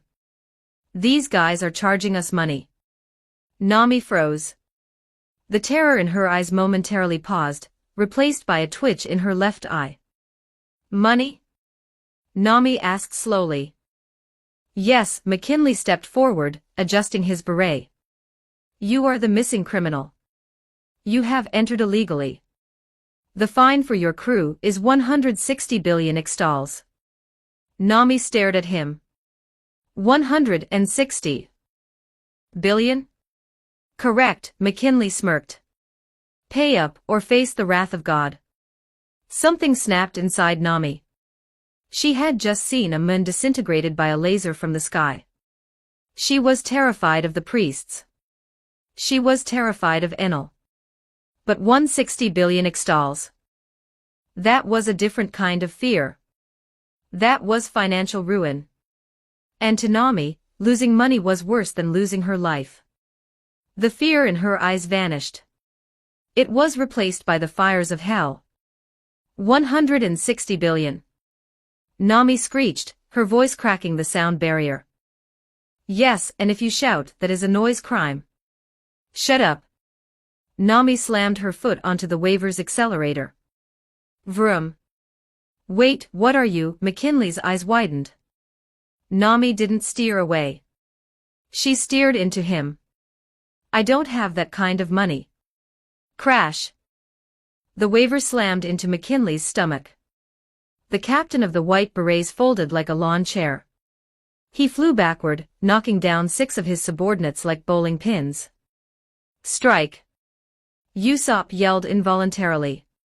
Ow. McKinley groaned, clutching his gut. Class 2 crime. You are now Class 2 criminals. I don't care what class I am. Nami jumped off the waver, grabbing her climb attacked. She stood over the fallen captain like a demon. Do you think money grows on trees? Do you think we're made of gold? I'll give you a discount. 100% off. She's more scary than the god. A White Beret soldier whimpered. Get them. McKinley wheezed. Milky arrow. The White Berets scrambled to their feet. They drew small bows and fired arrows made of dense clouds. Oh, we're fighting now. Zoro grinned, waking up fully. Finally. Protect Nami Swan. Sanji twirled. Wait. Ben held up a hand. Let me test something. Ben walked forward. A White Beret fired a cloud arrow at him. Ben didn't dodge. He simply raised his hand. Ruler's authority. The arrow stopped in midair. Ben plucked it, squeezed it, and watched it turn into vapor. Cloud density is low, Ben analyzed. Velocity is subpar. These guys are glorified mall cops. He looked at Luffy. Captain, they're all yours. Gomu Gomu no. Luffy stretched his arms back. The White Berets looked at the stretching arms in horror. His arms. He is a monster. Gatling. Bam bam bam bam bam. A flurry of punches rained down on the White Berets. They didn't stand a chance. Within 10 seconds, the entire squad was lying on the cloud sand, groaning in pain. McKinley struggled to sit up, his mustache crooked. He looked at the straw hats with genuine fear now. You fools, McKinley gasped. You have attacked the White Berets. You are now Class 2 criminals. This is beyond my jurisdiction. He pointed a shaking finger at them. The priests, the vassals of God, will come for you now. They will hunt you down. There is nowhere to hide in Skypiea. Let them come. Luffy laughed. We're going to the upper yard anyway. No, we're not. Nami grabbed Luffy by the collar and shook him. Luffy, listen to me. The lightning. It destroyed a person. We can't fight that. Lightning. Ben's ears perked up. Interesting. It's true, McKinley coughed, retreating with his men. God Enel sees all. He hears all. You have angered heaven. Prepare yourselves. The White Berets scurried away, sliding on their cloud skates as fast as they could. Chapter 86, Skypiea. 2,736 words. The encounter with the White Berets had left the beach of Angel Island in a state of quiet tension. The local law enforcement had fled, leaving behind only the sound of the wind rustling through the cloud trees. Nami stood on the white sand, her knuckles white as she gripped her climate act. She looked at Ben, her eyes pleading. "Ben," she hissed, her voice trembling. "We can still turn back. I saw the beam. You heard the old knight. This god isn't just a strong pirate. He's a force of nature. We are picking a fight with the sky itself." Ben looked at her, his expression calm and unyielding. He didn't offer empty platitudes. Instead, he simply pointed a thumb over his shoulder toward the Going Merry. "Look at him, Nami." Nami turned. On the deck of the ship, Luffy was bouncing. He wasn't just bouncing, he was vibrating. He was hanging off the rigging, looking toward the massive green beanstalk in the distance with a grin that threatened to split his face in half. "Upper yard. Upper yard. We're gonna kick God's butt," Luffy chanted, punching the air. "Does that look like a man who is going to turn around?" Ben asked softly. "Once he smells adventure and a fight, he's a runaway train. You can either stand on the tracks and get run over, or you can get on board and help steer." Nami's shoulders slumped. She let out a long, defeated groan that sounded like a dying balloon. She started trudging toward the gangplank. "Be careful." Conies called out from the tree line, clutching her fox, Sue. "The upper yard is a place of no return. Survive. Don't worry, Angel-chan." Sanji pirouetted onto the deck. "I will turn this god into a creme brulee for you." "Set sail," Ben commanded, taking the helm. "Merry to the east. Maximum thrust." "Aye, Ben." The Going Merry lifted off the beach, the hum of the engine drowning out Nami's whimpering. The ship cut a path through the milky road, heading straight into the heart of the forbidden territory. As the white shoreline of Angel Island faded behind them, the atmosphere on the ship grew heavy. The massive silhouette of the giant jack, the beanstalk that pierced the heavens, loomed larger with every passing minute. Chopper was clinging to the railing, his little hooves shaking. He looked at the beanstalk, then at the dark, foreboding forest at its base. "God," Chopper whispered. "We're really going to fight a god. What if he strikes us down?" He looked up at Zoro. The swordsman was sitting against the main mast, Wado Ichimonji across his lap. He was checking the edge of the blade, his face completely devoid of fear. In fact, he looked bored. "Zoro," Chopper squeaked. "Aren't you scared?" Zoro didn't look up. "Of what?" "Of God." Chopper asks. "Conies says he's invincible. Shouldn't we? I don't know, pray or something. Maybe if we pray he won't kill us." Zoro paused. He slid the white sword back into its sheath with a sharp click. He looked at the reindeer, his single visible eye sharp as steel. "I don't pray," Zoro said, his voice a low rumble. "I don't beg for miracles from some guy in the sky," Zoro continued, leaning his head back against the wood. "I believe in death. It's the only certainty. When my time comes, I'll be ready to embrace it. I'll greet the Reaper with a smile." Zoro grinned, a feral, predatory expression. "But that day is not today. And no self-proclaimed deity is going to decide when I die. Only I decide that." Chopper stared at him. The wind blew through Zoro's green hair. To the little reindeer, Zoro didn't look like a pirate. He looked like a demon who had crawled out of hell just to challenge heaven. "Suji!" Chopper yelled, stars shooting out of his eyes. "You're so cool. You're so hardcore. I believe in death. I want to write that down." "He's just an emo marimo," Sanji muttered from the galley, though he smirked as he lit a cigarette. 30 minutes later, the scenery changed drastically. The pristine white clouds gave way to a dark, dense waterway. Trees, massive, ancient trees that looked like they belonged in a prehistoric era, rose from the water. And the smell, it was the smell of damp earth, rotting leaves, and history. "We're here," Ben announced, cutting the engines. "Upper yard." The Mary drifted to a halt next to a massive root that curled out of the water like a sleeping dragon. Ben engaged the landing struts, locking the ship in place. All right, Ben clapped his hands, gathering the crew on the central deck. Listen closely. This is enemy territory. Enel knows we are here. He can hear us. He's listening right now. Luffy looked around at the empty forest. So where is he? Why isn't he attacking? Because he's arrogant, Ben said, pulling a pouch of gray fluid from his belt. He thinks we are insects. He won't bother coming down here personally unless we give him a reason. A reason? Usopp gulped. We need to lure him out, Ben said, a wicked glint in his eyes. I want you to insult him. Insult? God? Chopper whispered. Ben explained. Attack his title. Call him names. The nastier, the better. I want you to make him so angry he can't see straight.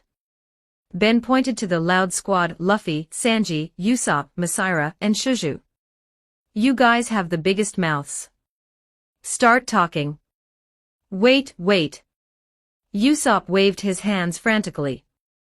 If we badmouth him, won't he strike us down instantly? That's the plan, Ben smiled. Trust me. I don't want to die. Usopp cried. I'll do it. Luffy grinned. He ran to the bow of the ship, cupped his hands around his mouth, and took a deep breath. God! Luffy screamed at the top of his lungs. Are you there? You stupid idiot. Silence. The forest echoed with stupid idiot. Is that it? Ben asked dryly. Luffy, you have the vocabulary of a toddler. Sanji, Masira, step it up. Get dirty. Sanji stepped forward, adjusting his tie. He looked at the sky with disdain. Hey, you invisible peeping Tom. Sanji shouted. I know you're listening. You sit up there watching everyone because you're a pervert, aren't you?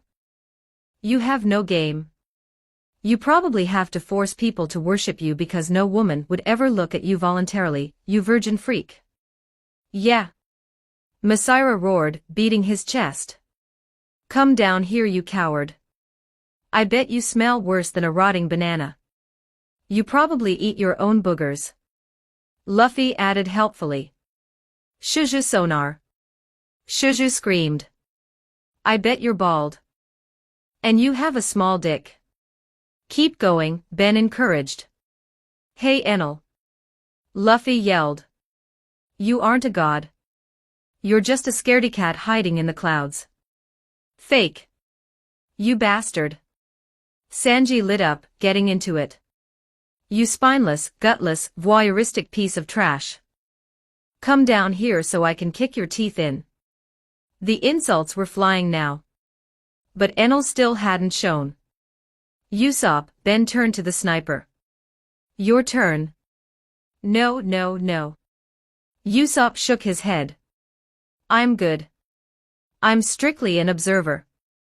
Do it, Ben ordered, his voice dropping an octave. Or I'll tell everyone about the time you practiced kissing with a pillow, thinking of Kaya. Usopp froze. His eyes bulged. How do you know that? Insult the god, Usopp. Now. Usopp trembled. He looked at the sky. He looked at Ben. He realized he was trapped. Desperation turned into adrenaline. Usopp walked to the front. He put one foot on the railing. And then, something snapped in his brain.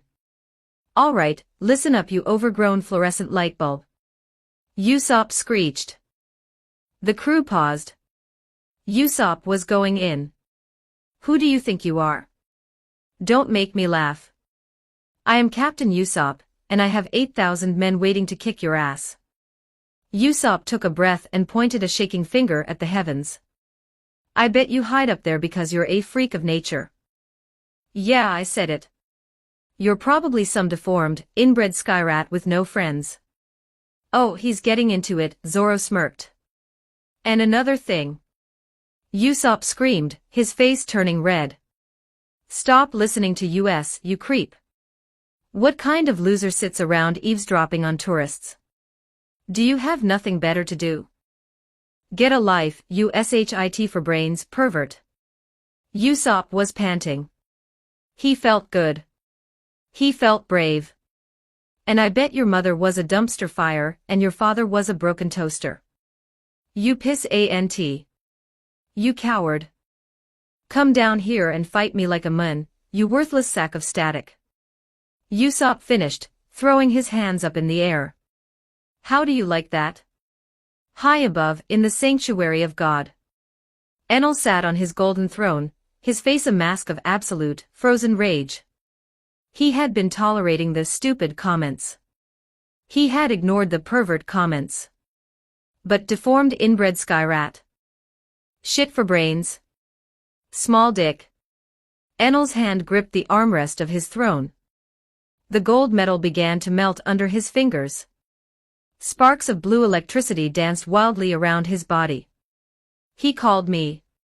Enel's voice was a low hiss, like a leaking steam pipe. Inbred sky rat. Enel stood up. The air pressure in the room dropped instantly. He dares. He dares. Enel raised his hand. He didn't just want to kill them. He wanted to obliterate them. He wanted to erase the very concept of them from history. I will vaporize that long-nosed insect first. Enel pointed his finger down. L. Thor. Back on the Mary, the atmosphere shifted instantly. It wasn't a sound. It was a feeling. The static in the air became so intense that Nami's hair stood straight up. The taste of ozone filled their mouths, sharp and metallic like sucking on a penny. Oh no, Usopp whispered, his bravery evaporating instantly. I went too far. I went way too far. He heard my comments. Here it comes, Ben said sharply. He didn't panic. He snapped the pouch on his belt open. The gray fluid inside surged out. Everyone. To the mast. Now. The crew scrambled. They huddled together in the center of the deck. Ben raised both hands, his eyes glowing with a regal purple light. Ruler's authority. The gray fluid exploded upward. It didn't just cover them, it formed a rapidly spinning, viscous dome. This was a non-Newtonian, hyperinsulating polymer Ben had synthesized specifically for this fight. Hold on. Krakoom. The sky tore open. A pillar of blue-white lightning, thick enough to swallow a house, slammed into the Going Merry. The sound was beyond deafening. It was a physical blow. The world outside the gray dome turned pure white. The heat was instantaneous, the water around the ship flashed into steam, and the trees on the bank burst into flames. Inside the dome, the air crackled but the lightning did not penetrate. The current flowed over the gray sludge, searching for a path to the ground, and was diverted harmlessly into the water below. For 10 terrifying seconds, the wrath of God poured down upon them. Then, it stopped. Smoke billowed from the scorched earth. The Mary was rocking violently, the wood groaning, but thanks to the targeted nature of the attack and the shield, the ship was intact. Ben exhaled, wiping sweat from his brow. He lowered his hands, and the gray fluid retreated back into his pouch. Is everyone alive? Nami squeaked, checking her limbs. I'm okay. Luffy laughed, patting his body. That tickled. Tickled. Usopp cried, checking his pulse. I saw my ancestors. I saw the river Styx. We survived, Robin noted, looking at the devastation around them. Ben, that barrier, remarkable. It's just science, Ben smirked. Now don't stop. What? Usopp screamed. We just survived a nuke and you want us to talk more trash. He missed, Ben said loudly, looking at the sky. He thinks he hit us. But his mantra is telling him we are still here. He's confused. Confusion leads to anger. Anger makes him sloppy. Ben looked at Luffy. Laugh at him, Captain. Luffy grinned. He understood the assignment. Shishishishi. Luffy laughed, his voice echoing through the silent forest. You missed. Your aim sucks. My grandpa hits harder than that. He actually does. Are you blind? Sanji yelled. You can't even hit a ship sitting still. You pathetic loser. You call that lightning? Zoro shouted, joining in. That was barely a spark. Come down here, you incompetent clown. Usopp screamed, hiding behind Broggy's leg but shouting loud enough to wake the dead. You failed. You're a failure of a god. Enel stared at the floor of his shrine. Alive? Enel whispered. They are alive. His mantra felt them. Their voices were loud. They were mocking him. They were laughing at his judgment. Incompetent. Enel's eye twitched. Clown. Enel didn't walk. He didn't run. He simply dissolved. I will handle this trash personally. Zap. Back at the Mary, the air suddenly went cold. He's coming, Luffy said, his smile vanishing. His eyes sharpened. Fast. Faster than sound, Sanji muttered, his leg flaming up. Everyone, brace yourselves, Ben said, stepping back to let the heavy hitters take the front. There was no sound of approach. 1 millisecond, the space above the railing was empty.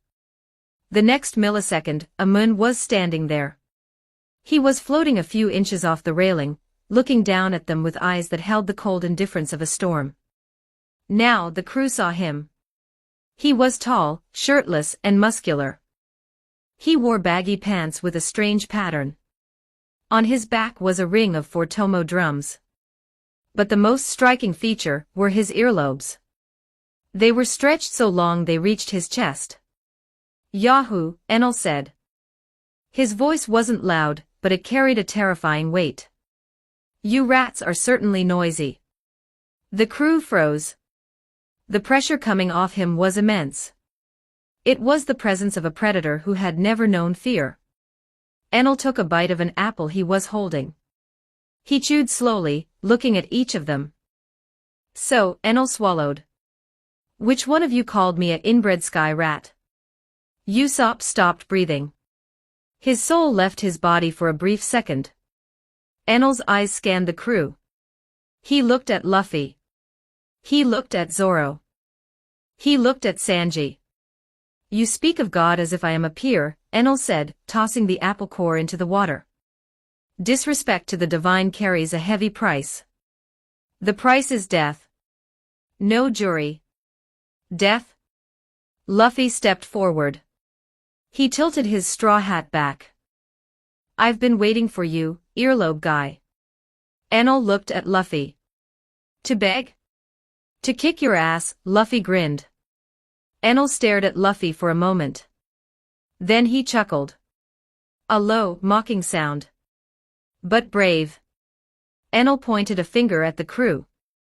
Electricity crackled around his hand. I will kill all of you. But... Enel's eyes locked onto Broggy's leg. Specifically, the trembling long nose poking out from behind it. You, Enel said softly. Usopp flinched. Me. Yes. The one with the nose, Enel smiled, a cruel, sadistic smile. You were the loudest. Inbred sky rat, was it? Sack of static. Enel floated closer. I'm going to start with you. I'm going to turn you into ash, slowly. Eek. Usopp shrieked. He scrambled backward, grabbing Luffy's vest.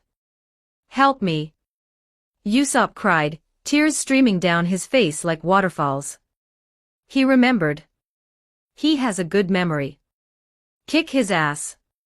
You want your captain to die first. Enel raised an eyebrow. I want you to die. Usopp yelled, hiding completely behind Luffy now. Get him, Luffy. Beat the electric pervert. Luffy chuckled. He stepped in front of Usopp, shielding his sniper. He cracked his knuckles, the sound loud in the quiet forest. Don't worry, Usopp, Luffy said, staring straight into Enel's eyes. He's not touching you. Enel looked at the rubber boy. He sensed no fear. It annoyed him. You think you can stop God? Enel asked, his body beginning to glow blue. I don't care if you're God. Luffy dropped into a combat stance. Ben leaned against the mast, crossing his arms. He watched the scene unfold. Here we go, Ben whispered. Physics versus Ego. Chapter 87, Skypiea. 2,263 words. The atmosphere in the upper yard was heavy with the scent of ozone. Enel, the self-proclaimed god of Skypiea, hovered in the air, his body glowing with a blinding blue-white intensity. His ego had been bruised, his authority questioned, and his patience exhausted. You insolent blue sea monkeys, Enel's voice boomed, vibrating through the trees. You question my divinity. You mock my power. Then witness true despair. I will turn you all to ash and scatter your atoms across the white sea. He raised his hands. The drums on his back began to spin. The sky above turned black as storm clouds gathered instantly, obeying his will. Maximum output, 200 million volts. Vari. He didn't hold back.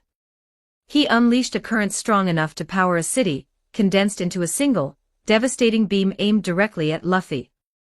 Die. Crack boom. The world turned white.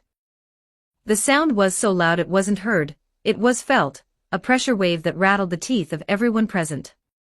The crew covered their eyes, shielding themselves from the blinding luminance. The heat was intense, instantly vaporizing the moisture in the air. The beam engulfed Luffy completely. The ground beneath him melted into glass. The trees behind him burst into flames. Enel floated there, panting slightly, a cruel smirk on his face. He is nothing but D. The light faded. The smoke cleared. And there, standing in the middle of a crater of molten glass, was Luffy. He wasn't dead. He wasn't ash. He wasn't even singed. He was blinking, looking down at his clothes. Ha, Luffy said, brushing some dust off his shoulder. That was bright. Luffy looked up, tilting his head. Is that it? Are you joking? I thought you said you were gonna kill me. Enel's composure shattered.